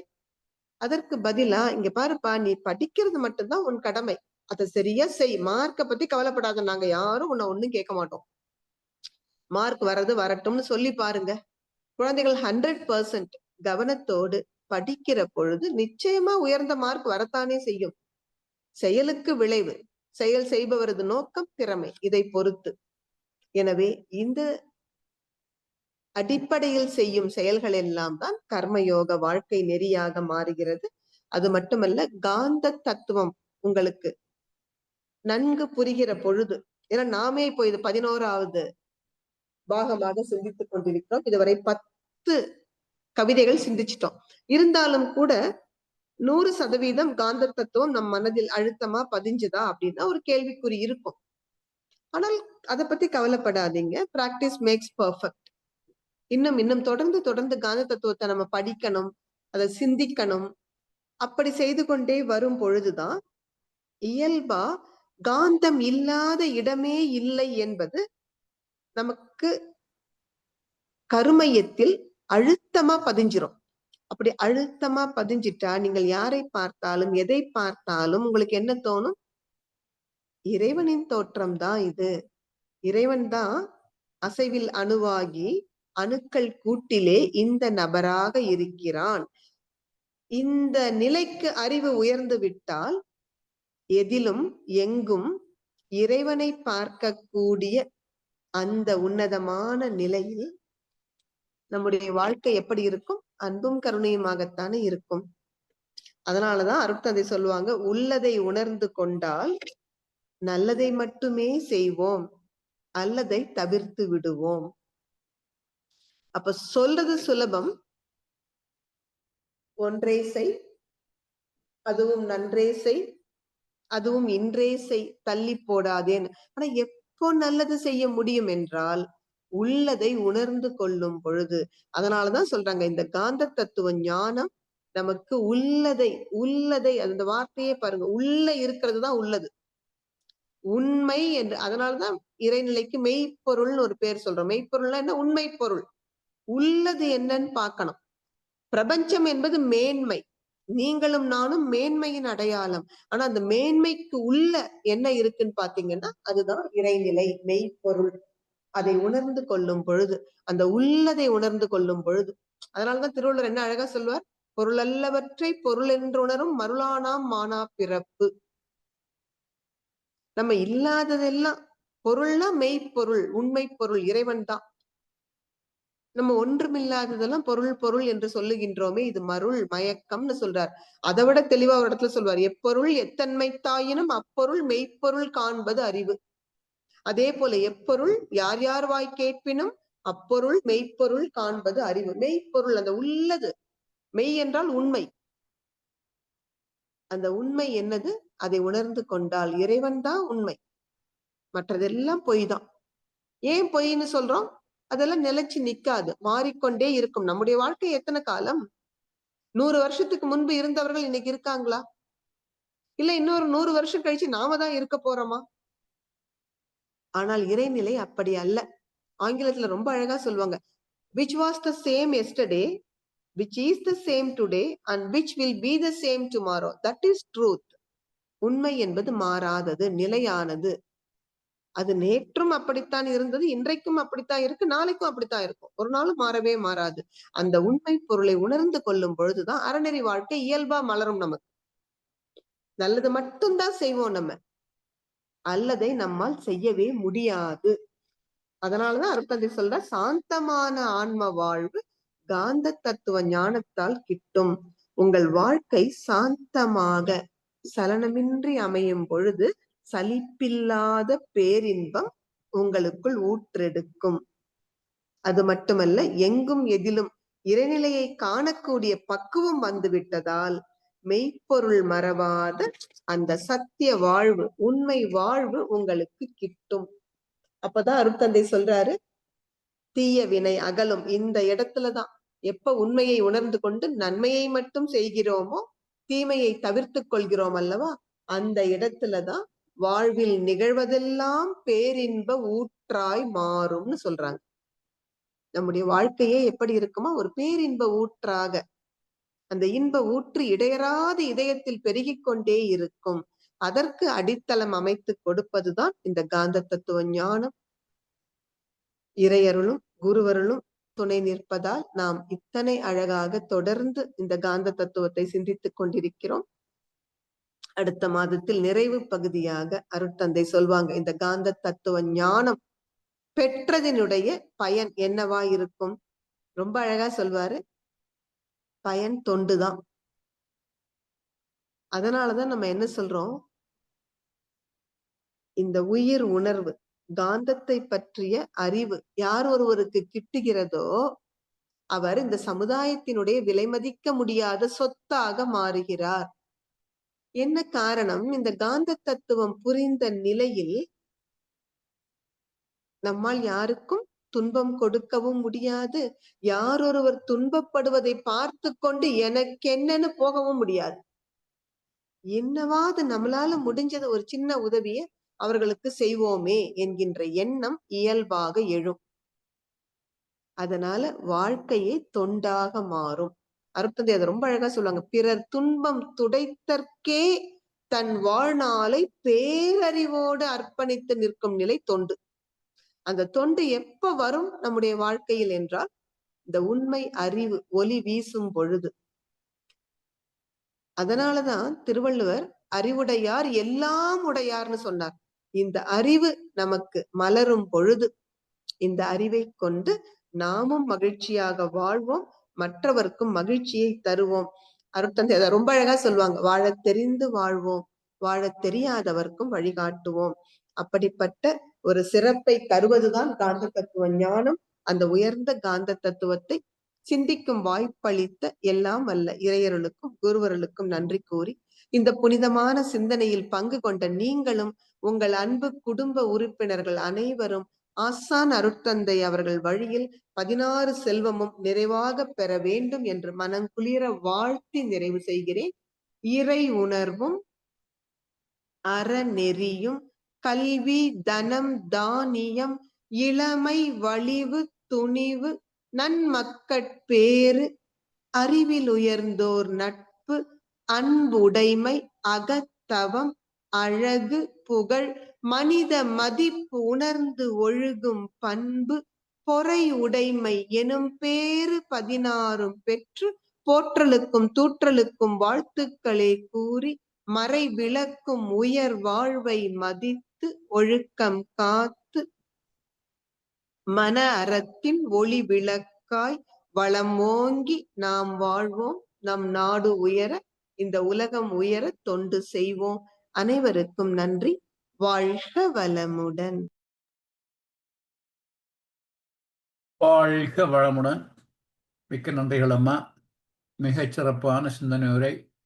பிறவிப்பயனை எய்த காந்த ஞானம் வழி செய்யும் என்ற இந்த கவிதையை, காந்த தத்துவ பாடலை சிறப்பாக இன்று அம்மா நமக்கு விளக்கி இருக்கின்றார்கள். அற்புதம் அம்மா. இப்பொழுது அன்பர்களுடைய கேள்வி பதில் பகுதிக்கு செல்வோம். அம்மாவிடம் உங்கள் கேள்விகளை கேட்க விரும்புபவர்கள் அல்லது அம்மாவிடம் உங்கள் கருத்துக்களை பரிமாறிக்கொள்ள விரும்புபவர்கள் இப்பொழுது கைகளை உயர்த்தி கேட்கலாம்.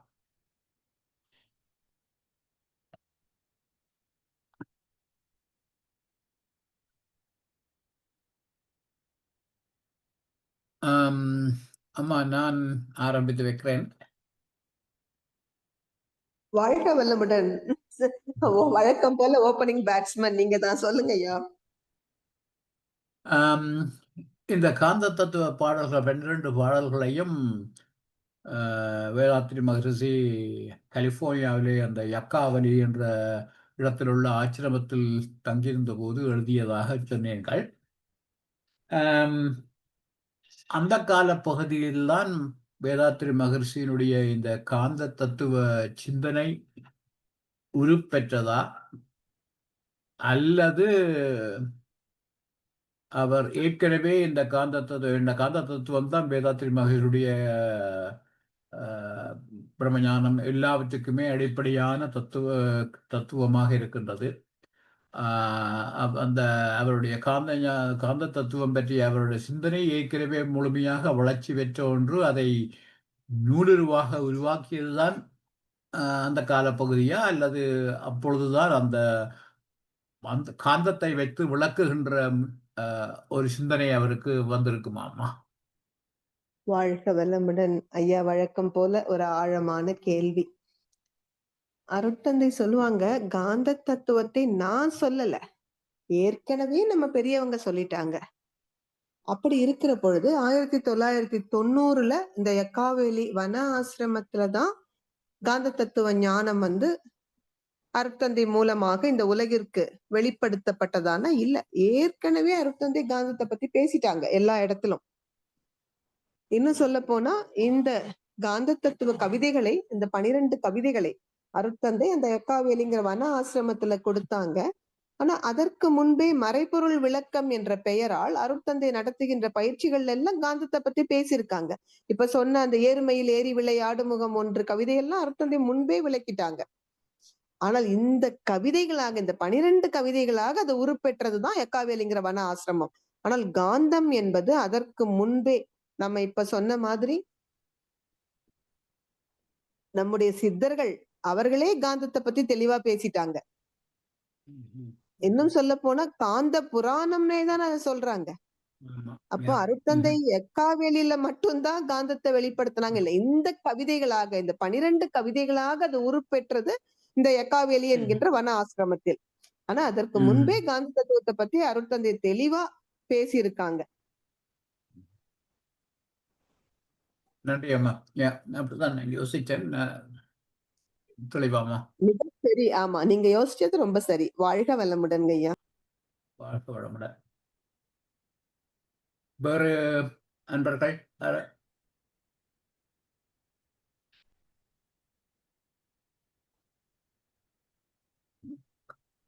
கேள்விகள் உங்கள் கருத்துக்களையும் தெரிவிக்கலாம். அம்மா வாழ்க வளமுடன். நல்லி சொல்லுங்கம்மா. அம்மா வாழ்க வளமுடன். சொல்லுங்கம்மா. ஆ, அம்மா முருகருக்கு 6 முகம் வந்தது எப்படின்ட்டு நீங்க சொன்னீங்க. அது வந்து அழுத்தம், ஒளி, ஒளி, மனம், சுவை. இன்னொன்னு என்னம்மா? அது 6ம் சேர்ந்தது தானே 6 முகம்னு சொன்னீங்க. இன்னொன்னு எனக்கு ஞாபகத்துக்கே வரமாட்டேங்குது. அம்மா அழுத்தம், உங்கள ஒளி, நான் ஒளி, ரொம்ப சுவை, ஆமா. மனம். ரொம்ப அது எப்படிம்மா? வியந்து நான் போற்றுவது நளினி அம்மாவோட அந்த ஆர்வம். இந்த வயசுலயும் அவங்க அத குறிப்பெடுக்கிறது, தவறாமல் நோட் பண்ணிக்கிறது, அது ரொம்ப உயர்வான விஷயம் அம்மா. இந்த 5ம் ஜட பொருட்கள்ல தாம்மா இருக்கு. அழுத்தம், ஒலி, ம், ஒளி, சுவை, மனம். ம். உயிர்கள்ல மனம் 2 நா போடுவோம்ல, த ஃபேக்கல்டி ஆஃப் மைண்ட். ஓ! அந்த மனம். Okay, okay. அந்த ம். மனம் தான் 6வது. ஆ. அது அது வாழ்க வளமுடன்மா. அதுக்கப்புறம் அந்த காந்தம் பொய் பேசாது. கரெக்ட் தாம்மா. ஆனா இந்த எதிர்ல நீ நல்லவ இல்லைன்னு தெரிஞ்சா கூட உதடும், உள்ளமும் பொய் பேசுற மாதிரி பேசும். அத எ கண்டுபிடிக்கிறது ரொம்ப கஷ்டமா தானம்மா இருக்கு மனசுக்கு. அது நம்மளாலலாம் கண்டுபிடிக்க முடியலம்மா. ஓரளவுக்கு தெரிஞ்சா கூட அது ஃபுல்லா நம்ம இம்ப்ளிமெண்ட் பண்ண முடியல. அது எப்படிம்மா வாழ்க கண்டுபிடிக்கிறது? வளமுடன். வாழ்க வளமுடன் அம்மா. உண்மையில சரியா சொன்னீங்க. அது கண்டுபிடிக்க முடிஞ்சாதான் வாழ்க்கையில பிரச்சனையே இல்லையேங்கம்மா. ஆ, அதுதான் எனக்கு அந்த நேரம் ஸ்ட்ரைக் ஆச்சு. அ அது காந்தம் பொய் அதற்காக நம்ம பேசாது. ஆமா. அது பொய் அது பேசாது. உண்ம. ஆனா ஆமா. நம்ம அத புரிஞ்சுக்கிற அளவுக்கு விழிப்பு நிலையில இருக்கணும் இல்ல. அந்த ஆங்கிலத்திலேயே ஒரு கூட தரம் சொன்னா புரிந்து பரவால்ல. 10 தரம் சொல்லும்போது புரிஞ்சுக்குவோம். நம்மள சும்மா பார்க்கும்போது சொல்லிட்டு, நீங்க சொல்ற மாரி அடுத்தவங்க கிட்ட சொல்லி, அடுத்தவங்க ம். நம்ம கிட்ட சொல்லும்போது தான், ஓஹோ! இவங்க இப்படியான்னு தெரியும். நாம அந்த பார்த்துக்க முடியாது. மனசுல ஆம். நெனைக்க முடியாது இல்லைங்களா? அதான் ஒரு மனிதரை புரிந்து கொள்வது அப்டின்னா, அருட்தந்தை ம். அழகா அந்த புரிந்து கொள்வதற்குங்கிறதுக்கு ஆங்கில வார்த்தை என்ன சொல்றான்? அண்டர்ஸ்டாண்ட். அப்படி அண்டர்ஸ்டாண்ட். முன்ன கூட அண்டர்ஸ்டாண்ட் சொன்னீங்க. பண்ணணும். Understand. You have to stand under.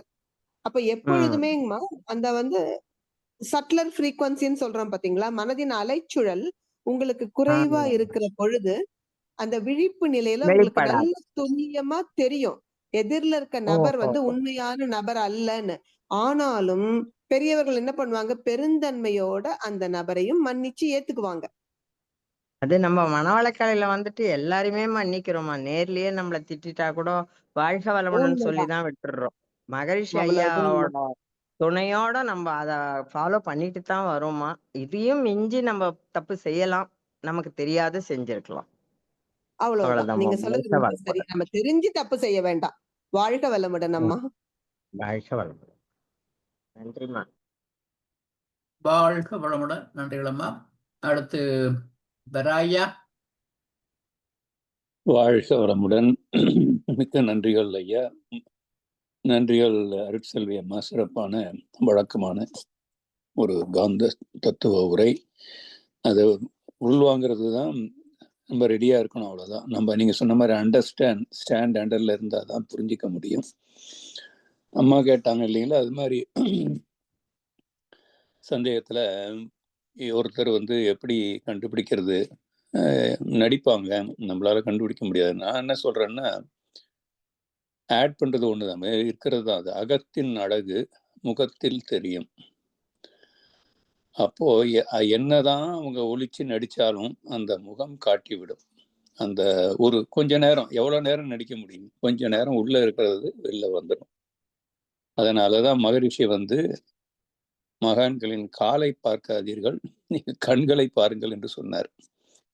அந்த கண்களில் தெரிந்துவிடும் இந்த பொய்யா உண்மையா எப்படின்றது அந்த காந்தாலை.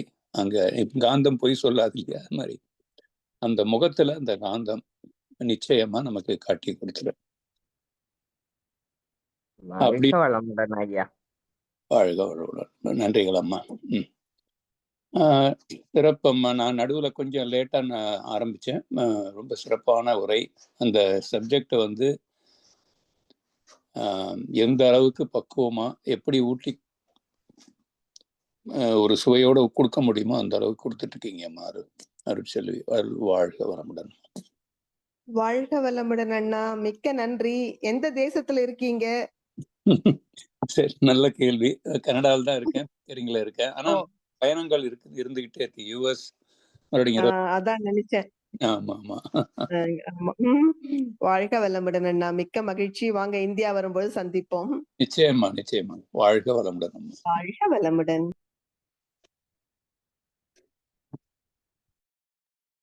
வாழ்க வளமுடன். நன்றிகள் ஐயா. அம்மா, ஒரு பொதுக்கேள்வி ஒன்று சப்ஜெக்டோட தொடர்பு கொண்டில்லை, ஒரு சிறு சந்தேகம் அல்லது குழப்பம் அப்படின்னு சொல்லலாம். இப்போ இந்த மனவளக்கலையில வந்து அதுல ஊறி செல்லுகின்ற போது இப்ப சினந்தவத்தல் இவைகள் எல்லாத்தையும் பயின்று கொண்டு வருகின்ற போது சில சந்தர்ப்பங்களில் ஒரு சிக்கல் வருகின்ற ஒரு உணர்வு. இப்ப முன்பெல்லாம் யாராவது ஏதும் சொன்னால், குறை சொன்னால் அல்லது ஏதாவது எனக்கு எதிராக செயற்பட்டால், ஏதாவது அப்படிப்பட்ட சந்தர்ப்பங்களில் மற்றவர்களோட பிணக்கு வருகின்ற போது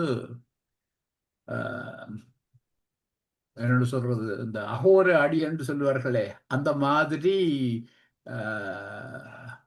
மற்றவர்களை தாக்கி அவர்களை அடக்கிவிடுவோம்.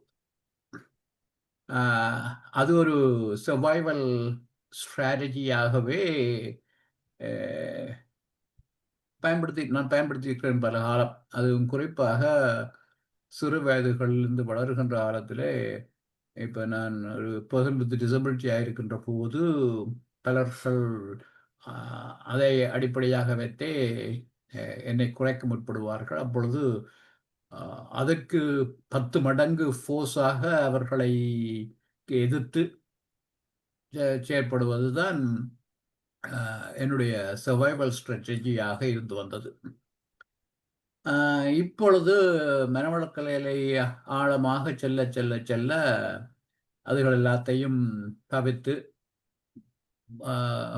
கொள்கின்ற போது இது அந்த கிட்டத்தட்ட என்னென்றால் என்ன, எதற்கும் அந்த பிரம்மாஸ்திரம் இருக்கின்ற போது யாராவது எதிரி வந்தால் அந்த பிரம்மாஸ்திரால தாக்கி அழித்து விடுகின்ற நிலை இருந்தது. இப்ப அந்த பிரம்மாஸ்திரம் கையை விட்டு போன உடனே ஒரு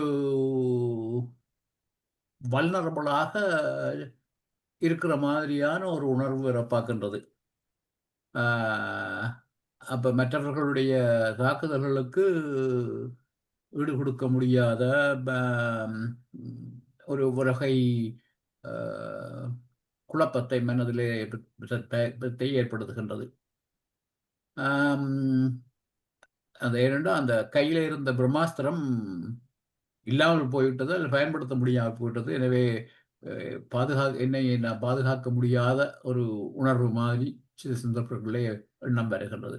இது பற்றி உங்களுடைய அபிப்பிராயம் அல்லது இதற்கான அட்வைஸ் அம்மா? வாழ்க வளமுடன் ஐயா, ரொம்ப அற்புதமான ஒரு கேள்வி கேட்டிருக்கீங்க. அதுவும் பாருங்க, அந்த மைண்ட் வந்து வலரபிளா ஃபீல் பண்ணுதுங்கிற பொழுது அது உண்மையில ரொம்ப ரொம்ப ஒரு பிட்டியபிள் ஸ்டேட் தான்.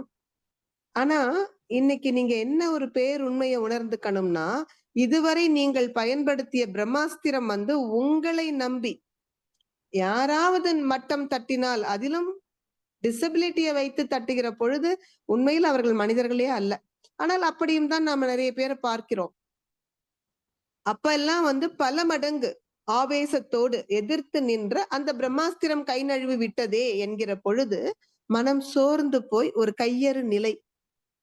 அப்படி நினைக்கிறீங்க, தயவு செய்து அந்த எண்ணத்தை தூக்கி போடுங்க. ஏன்னா இதுவரை நீங்க உங்களை நம்பி இருந்தீங்க.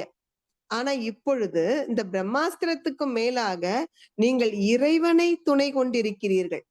இதுவரை உங்களுக்கு ஏன் ஆவேசம் வந்தது? எதிரில் இருக்க நபர் என்னை குறைத்து பேச முற்படுகிறார் அல்லது என்னை மட்டம் தட்ட முற்படுகிறார் என்றால் அதற்கு சரியான பதிலடி கொடுப்பது என் கடமை என்று நீங்கள் ஆவேசத்தோடு செயல்பட்டீர்கள். ஆனா இப்போ உங்களுடைய மனம் அந்த ஆவேசத்தை கடந்து அமைதி நிலைக்கு வந்துடுச்சு. அப்ப அந்த அமைதி நிலையில நீங்க இப்போ இறைவனே நீங்களா இருக்கார். அப்போ அந்த அறிவின் உயர்வுல உங்களுக்கு என்ன புரியும்? இந்த மனிதர் எதையும் செய்யட்டும், எதையும் சொல்லட்டும், அவரது அறிவு நிலையை அது காட்டுகிறது. அதனாலதான் ஜீசஸால அந்த சிலுவையில் அறைகிற தருணத்தில் என்ன சொல்ல முடிந்தது? இவர்கள் செய்வது இன்னதென்று அறியார். பரலோகத்தில் இருக்கும் எங்கள் பரமபிதாவே இவர்களை மன்னித்தருளும். என்ன காரணம்? இவங்கள்ட்ட அறிவு இருந்தா இவன் எனக்கு இந்த துன்பத்தை கொடுக்க மாட்டான். ஒரு சின்ன கதவுல இடிச்சுக்கிட்டா நமக்கு என்ன வலிக்குது? அல்லது பக்கத்துல ஒருத்தர் இடிச்சுக்கிட்டா என்ன பதறி போறோம்? ஐயோ கொஞ்சம் உட்காருங்க, கொஞ்சம் பார்த்து போங்க, கொஞ்சம் ஓய்வெடுங்க, நான் வேணா கொஞ்சம் மருந்து தடவி விடட்டா? அறிவு இருக்கிறவருக்கு, அதனாலதான் திருவள்ளுவர் அறிவுக்கு என்ன அழகான விளக்கம் கொடுத்தார்? அறிவினான் ஆகுவதுண்டோ பிரிதின் நோய் தன்னோய் போல் போற்றா கடை. உண்மையில அறிவு இருக்குன்னா அடுத்தவர் துன்பத்தை தன் துன்பமாக பார்க்க முடியும். அப்படி இல்லைன்னா அறிவு இல்லைன்னு அர்த்தம். அதனாலதான் இயேசுநாதர் சொல்ற, இவர்கள் அறியாமையில் இருக்கிறார்கள். அறியாமையில் இருக்கிற காரணத்தினால்தான் இவர்களால் என்னை சிலுவையில் அறைய முடிந்தது. எவ்வளவு பெரிய துன்பம் அது! அந்த துன்பத்தை ஒரு மனிதனுக்கு ஒரு மனிதனால் கொடுக்க முடிந்தது என்றால் இவன் மனிதனே இல்லை, விலங்கினத்தினை விட மோசமான நிலைமையில இருக்கான்னு அர்த்தம். ஆக இப்ப நீங்க எங்க உயர்ந்து நிற்கிறீங்க என்றால் தெய்வ நிலையில இருக்கீங்க. முந்தி மனித நிலையில் இருந்த பொழுது உங்களை தற்காத்துக் கொள்வதற்காக நீங்கள் ஆவேசத்தோடு பதிலடி கொடுத்தீர்கள். இன்று தெய்வ நிலைக்கு உயர்ந்திருப்பதால் இவர்கள் செய்வது இன்னதென்று அறியார் என்று ஒரு புன்னகையோடு இவர்களை கடந்து போக முடியும். ஆனா அந்த டிரான்சிஷன் வராததுனால மனசு கொஞ்சம் சஞ்சலப்படுது. ஏன்னா இப்போ நம்ம டெஸ்டினேஷன் இன்னும் ரீச் பண்ணல. we are on the way. அதனாலதான் அருட்தந்தை என்ன சொல்லுவாங்க? this is journey of consciousnessங்கிறார். அறிவினுடைய பயணம். நம்ம பாதியில இருக்கிறதுனால ஒரு ரெண்டுங்கெட்ட நிலைமையில இருக்கோம். ஆரம்ப கட்டத்துல ஆவேசமா பேசினோம், அப்படி பேச முடியல. இன்னைக்கு இன்னும் கொஞ்ச காலத்துல அந்த அவன் நீ ஒன்றாய் அறிந்த இடம் அறிவு முழுமை, அது முக்தி. அந்த இடத்துல இருந்தோம்னா ஜீசஸ் சொன்ன மாதிரி ரொம்ப சுலபமா இந்த மனிதர்கள் அறியாமையில் பேசுகிறார்கள், கடந்து போக முடியும். ஆனா இப்ப கொஞ்சம் முக்கால்வாசி பயணம் பண்ணி இருக்கிறதுனால மனம் என்ன சஞ்சலப்படுகிறது? நம்ம கையில இருந்து அந்த பிரம்மாஸ்திரத்தை நழுவ விட்டுட்டோமோ? நம்ம இப்ப பொறுமையா அமைதியா போறோம். அந்த மனுஷனுக்கு இந்த பொறுமையும் அமைதியும் புரிந்து கொள்ள கூட தெரியுமா? நமக்கு தெரியாது. இந்த மாதிரியான சந்தேகங்கள் வரும் பொழுது மனம் கொஞ்சம் சஞ்சலப்படும். அது எல்லோருக்கும் இயல்பு. ஆனா நீங்க அதை கடந்து வந்துருவீங்க ஐயா. தெய்வத்தின் துணை கொண்டு இந்த மனிதர்கள் அறியாமையால் இப்படி செய்கிறார்கள், வாழ்க வளமுடன் என்று மனம் குளிர வாழ்த்து விட்டு நகர்வது உங்களுக்கு சுலபமாகும். வாழ்க வளமுடன் ஐயா. நீங்க விரைவில் அந்த இடத்துக்கு வரணுங்கிறது என்னோட பிரார்த்தனை. வாழ்க வளமுடன் அம்மா, மிக்க நன்றிகள். தெளிவான விளக்கம் அம்மா. இது நான் இந்த கேள்வியை கேட்டோம்னா இப்படி பலரும் கேட்கின்ற கேள்விதான். இதை வருகின்ற போது பலர் கேட்கின்ற கேள்வி, மற்றவர்கள் எங்களை குறைவாக மதிக்கிறார்களே அல்லது என்ற மாதிரியான கேள்விகள் பல வந்திருக்கின்றது. எனவே அதை நான் என்னுடைய அனுபவத்தை வைத்து கேட்டேன். சாட் பாக்ஸ்ல அம்மா ஒரு கேள்வி இருக்கின்றது. இந்த காந்த தத்துவத்தை யங்ஸ்டர்ஸ்க்கு எப்படி, அதே போல நீங்க சொன்ன மாதிரி சரோமாவும் சொல்லிட்டாங்க. இது என் மனதிலும் இருந்த கேள்வி ஐயா எழுப்பிட்டாங்கன்னு. நம்ம அதனாலதான் சொல்வோம், யார் ஒருவரும் கேள்வி கேட்க தயங்காதீங்க. ஏன்னா நீங்க கேட்கிற கேள்விக்கு கிடைக்கிற பதில் எவ்வளவோ பேருக்கு மன நிறைவை கொடுக்க கூடியதா இருக்கும். அருட்தந்தை சொல்லுவாங்க, எந்த கேள்வியுமே முட்டாள்தனமான கேள்வி கிடையாது. பதில் வேணுமானால் சமயத்துல முட்டாள்தனமா இருக்கும்னு அருட்தந்தை சொல்லுவாங்க. ஆமா, ரொம்ப அழகா சாட் பாக்ஸ்ல ஒரு யங்ஸ்டர் கேட்டிருக்காரு, இந்த காந்த தத்துவத்தை எப்படி இளைஞர்களுக்கு நீங்க விளக்க போறீங்க? அதுவும் ஒரே ஒரு வரியில சொல்ல முடியுமான்னு கேக்குறாங்க. இன்னைக்கு சயின்ஸே அத ஒரு வரியில சொல்லுது. Magnetism is nothing but attraction and repulsion. அந்த அட்ராக்ஷனா இருப்பதுதான் இறைநிலை, இருக்க ஆற்றல்னு சொல்றோம். ரிப்பல்ஷனா இருக்கிறது தான் வேவ், டைனமிக் ஃபோர்ஸ் அல்லது அந்த காட் பார்ட்டிகல் இன்னைக்கு சயின்ஸ் சொல்லுது இல்லையா, அந்த அலை. இது ரெண்டும் தான் காந்தம். இப்ப பிரபஞ்சம் மொத்தத்திலையும் பாருங்க, இந்த ரெண்டும் இல்லாத இடமே இல்ல. சோ இளைஞர்களுக்கு ரொம்ப சுலபமா இன்னைக்கு விஞ்ஞான பூர்வமா விளக்கணும்னா, காந்தம் என்பது எல்லா யங்ஸ்டருக்கும் தெரியும். அட்ராக்ஷன் அண்ட் ரிப்பல்ஷன், அவ்வளவுதான். அந்த அட்ராக்ஷன் எதுன்னு தெரியல, ரிப்பல்ஷன் எதுன்னு தெரியல. இந்த குழப்பம் சர் ஐசக் நியூட்டனுக்கே இருந்தது. கிராவிடேஷனல் ஃபோர்ஸ கண்டுபிடிச்சு சொன்ன பொழுது உலகம் கொண்டாடுகிறது. ஃபாதர் ஆஃப் சயின்ஸ் என்று போற்றப்படுகிறார். ஆனால் நியூட்டன் மனசுல இந்த கேள்வி இருக்கு.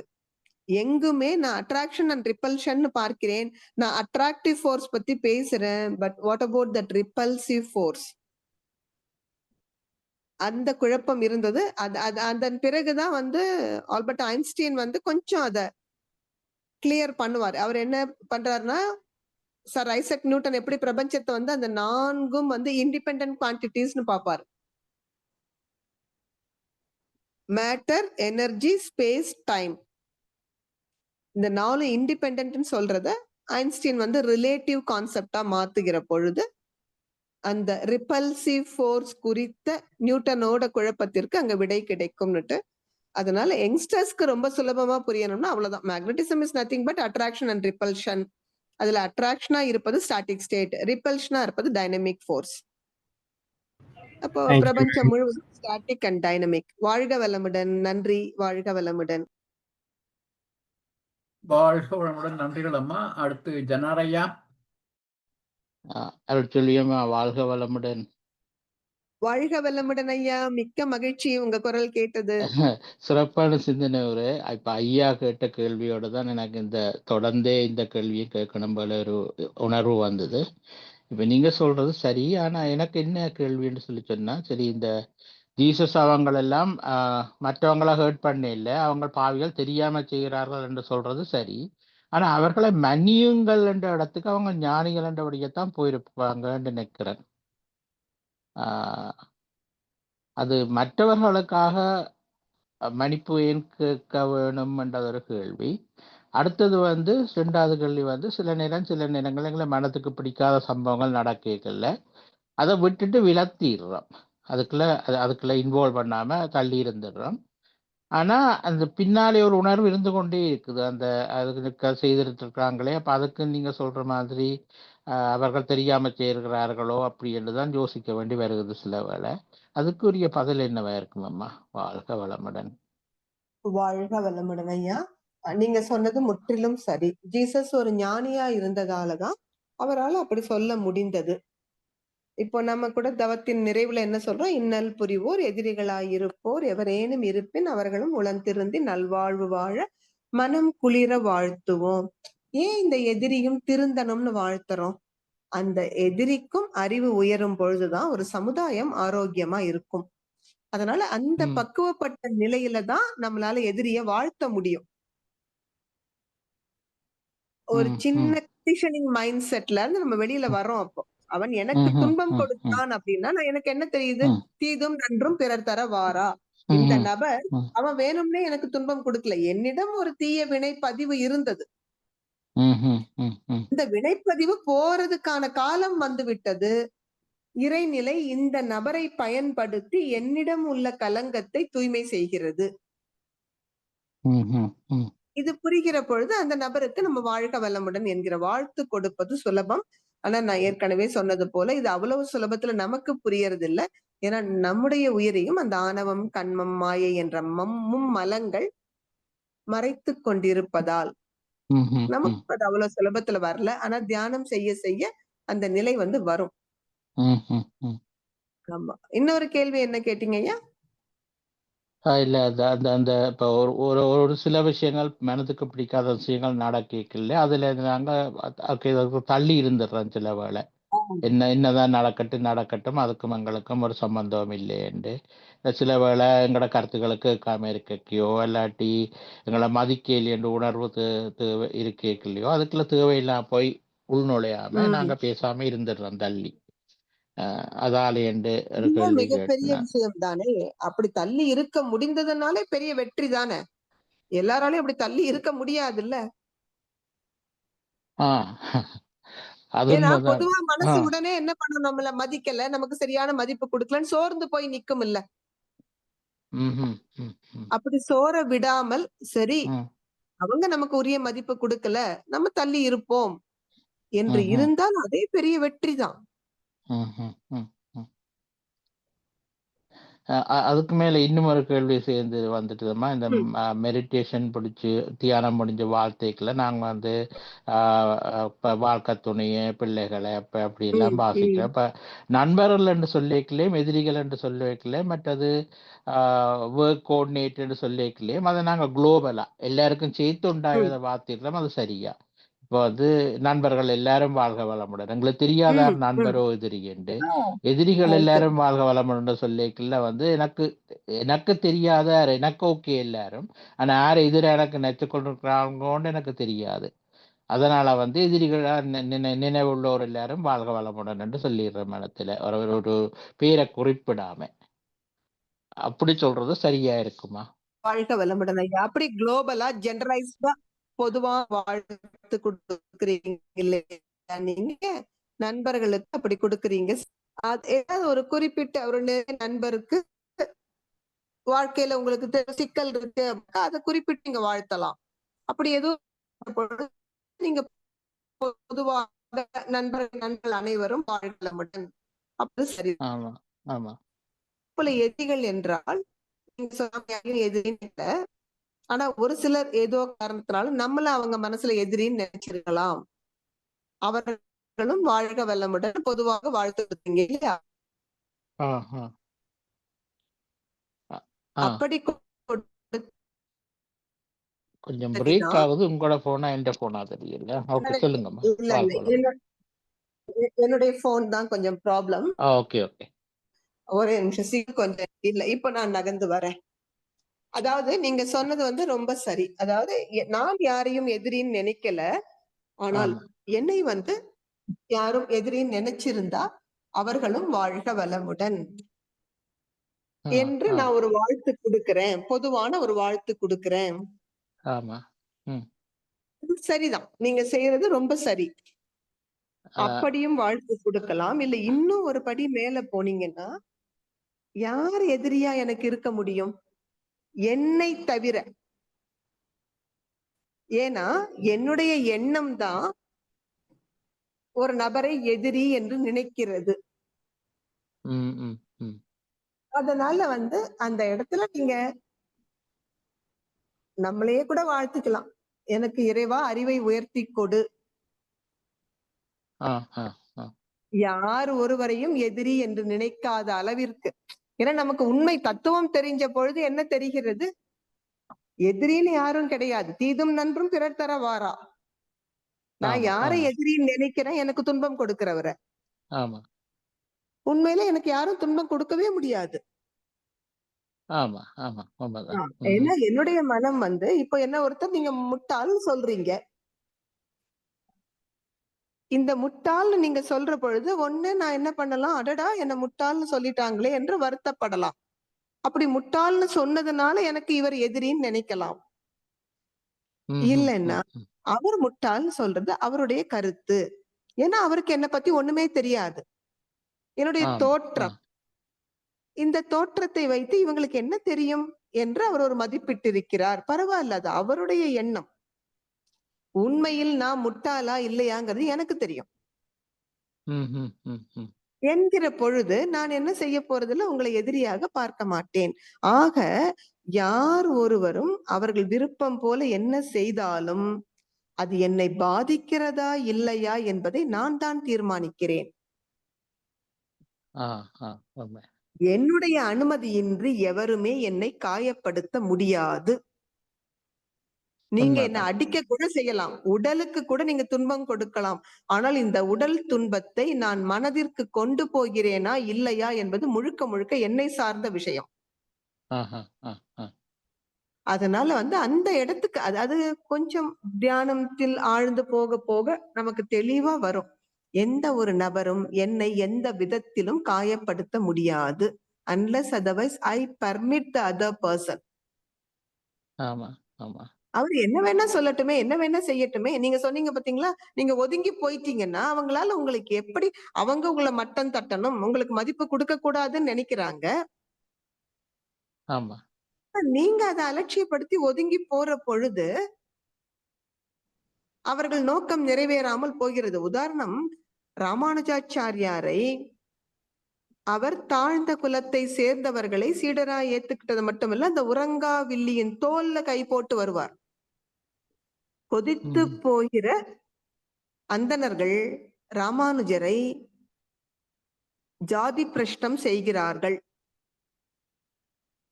அப்ப ராமானுஜர் சிரிச்சுக்கிட்டே சொல்லுவார், இவர்கள் எல்லாம் நினைச்சுக்கிட்டு இருக்காங்க இவங்க என்ன ஜாதியில இருந்து தள்ளி வச்சிட்டதா, உண்மையில் இவர்களை நான் என்றைக்கோ தள்ளி வைத்து விட்டேன். ஏனெனில் இவர்களது கடுமையான ஜாதி பற்று இவர்கள் இறைவனை அடைய விடாமல் தடுக்கிறது. மனிதர்கள் அனைவரும் சமம். இது புரியாம இவங்க உயர்ந்த குலத்தவர் நினைச்சுக்கிட்டு இருக்காங்க. இவங்க கிட்ட இருந்து நான் தான் தள்ளி போயிட்டேன்னு நினைக்கிறார். எனவே அந்த மனோநிலை இருக்கிற பொழுது யாரும் துன்பமே கொடுக்க முடியாது. அப்ப எதிரி என்று யாருமே இல்லை. அவர்கள் அறியாமையில் செய்கிறார்கள்னு கடந்து போக முடியும். ஆனா நீங்க நினைக்கிறதும் சரிதான். பொதுவாக எனக்கு யாரும் எதிரி இல்லப்பா, யாராவது ஒருவர் என்னை எதிரின்னு நினைச்சா அவர்களும் வாழ்க வளமுடன் என்று வாழ்த்து கொடுக்கறதும் தப்பு கிடையாது. சரி சரி. ஆமா, அதே நேரத்துல இப்ப வந்து இப்ப இன்ட்ரோஸ்பெக்ஷன் அகத்தாய்வு செய்யும் போது நாங்க வந்து இப்ப எண்ணம் சொல் செயல்ல தூய்மையா இருக்கணும்னு சொல்றோம். இப்ப சொல்லும் செயலும் தூய்மையா இருக்குது. ஆனா எண்ணம் வந்து நாங்கள் தீயதையும் நல்லதையும் எடுத்துத்தானே ஆராய்ச்சி செய்யறோம் மைண்டில, எது நல்லது எது கெட்டதுண்டு. அப்ப நாங்க ஒரு வகையில தீயதையும் அதுல யோசிக்கிறோம் தானே, அது சரியா இருக்குமா? வாழ்க வல்லமுடன் ஐயா. நம்ம எண்ணத்தை வந்து நீங்க ஆராய்ச்சி செய்யறப்ப அருட்தந்தை என்ன சொல்றாங்க, எழுகிற எண்ணத்தை ஆராய்ச்சி செய்யுங்க. நீங்களா ஒரு தீய எண்ணத்தை எடுத்துக்கிட்டு இந்த எண்ணம் தீயதான் நல்லதாங்கிற ஆராய்ச்சிக்கு போகாதீங்க. உங்க மனசுல இப்ப என்ன எண்ணம் எழுகிறது? உதாரணத்திற்கு அந்த நபர் வந்து சரியில்லை அப்படின்னு ஒரு எண்ணம் எழுந்தால் அந்த எண்ணத்தை நீங்க ஆராய்ச்சி பண்ணுங்க. நான் ஏன் அந்த நபரை தவறானவர் நினைச்சேன்? அவருடைய பிஹேவியரை வச்சு அவர் நடந்து கொண்ட விதம் சரியில்லை, அதனால் நான் அவர் தவறுன்னு நினைச்சேன். ஆனால் உண்மை என்ன? ஏன் அந்த நபர் தவறா நடந்துகிட்டார்? அவருக்கு சரியான பழக்கங்களை கற்றுக்கொள்வதற்கான வசதியும் வாய்ப்பும் அமையவில்லை. உதாரணத்துக்கு நானும் நீங்களும் மனவளக்கலைக்குள்ள வரலன்னா நம்ம வேற மாதிரியான நபர்கள். ஆமா ஆமா, உண்மை. மனவளக்கலைக்குள்ள வந்ததுனால இப்ப சிவா ஐயா சொன்னது போல முன்பெல்லாம் ஆவேசமாக பதிலடி கொடுக்க தோன்றும். இப்ப கொடுக்கிறது இல்ல நம்ம. ஏனெனில் நமக்கு அந்த வாய்ப்பு கிடைத்தது. இறைவனுக்கு நன்றி சொல்லணும். நம்ம பெரியவர்கள் செய்த புண்ணியம், அருட்தந்தை நமக்கு குருவாக கிடைத்தார். கிடைத்த காரணத்தால் நாம் கொஞ்சம் கொஞ்சமாக அறிவில் உயர்ந்து கொண்டே வருகிறோம். நாம் எந்த ஒரு நபரை தவறானவர் நினைக்கிறோமோ, ஏன் நினைக்கிறோம்? அவர் செயல்கள் தவறானவை. ஏன் அவர் செயல்கள் தவறாக இருக்கிறது? அவருடைய அறியாமை. அப்போ உங்க மனதில் எழும் எண்ணத்தை நீங்கள் ஆராய்ச்சி செய்யும் பொழுது இந்த எண்ணம் ஒரு நபரை பற்றி நான் இனி தவறுன்னு நினைக்க மாட்டேன். அவருக்கு அமைந்த சூழ்நிலைக்கு அவ்வளவுதான் அவருக்கு யோசிக்க தெரியுது.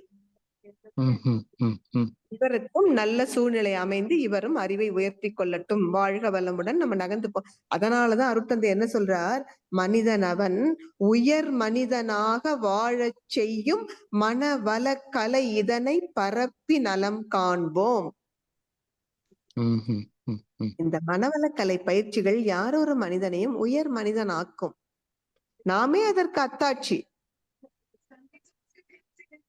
நாம் இன்று பழைய அதே நபர் அல்ல. அப்ப நம்மளால முடிஞ்ச ஒரு சமுதாய தொண்டாக இந்த மனவளக்கலையை பரப்புவோம். அதனால எண்ணங்கள் பற்றி நீங்க வந்து ஒன்னும் சிந்திக்க வேண்டாம்.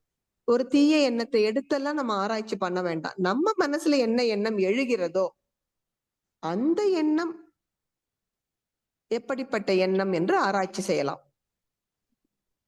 ஆமா ஆமா.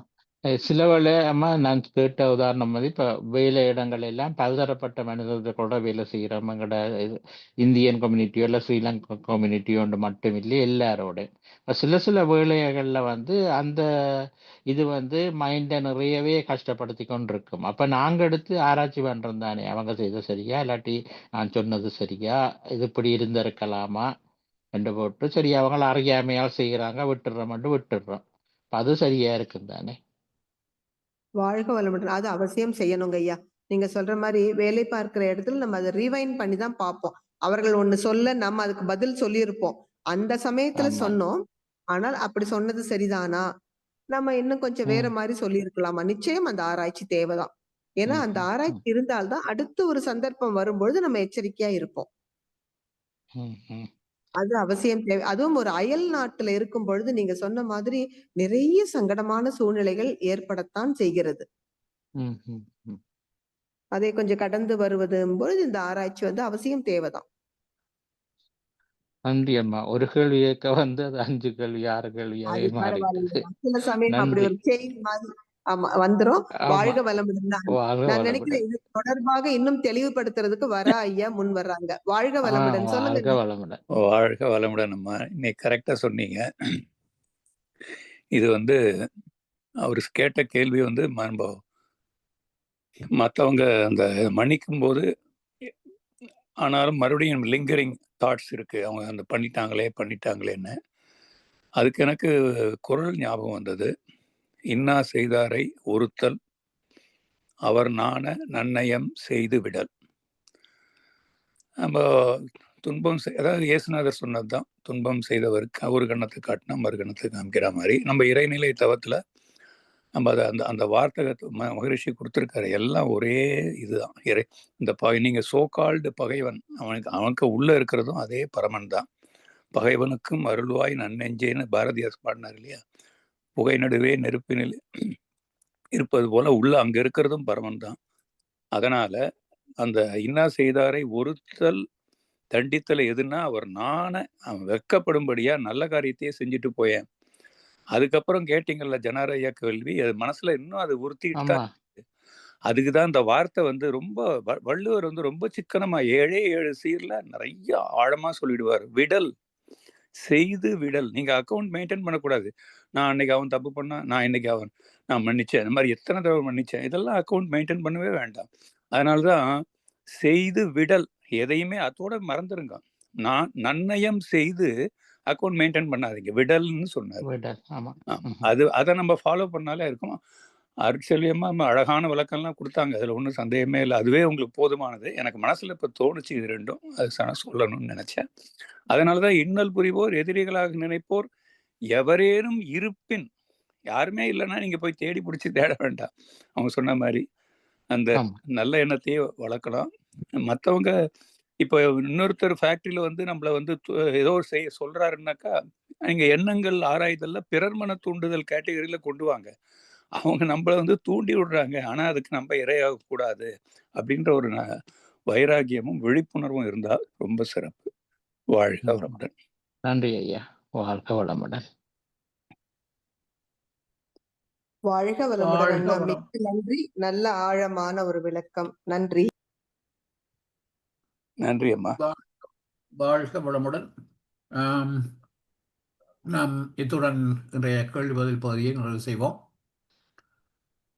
இதுவரை நேரமும் வேதம் புதுசை என்ற இந்த தொடர் சிந்தனை உரையிலே பாகம் 11 மிகச் சிறப்பாக நமக்கு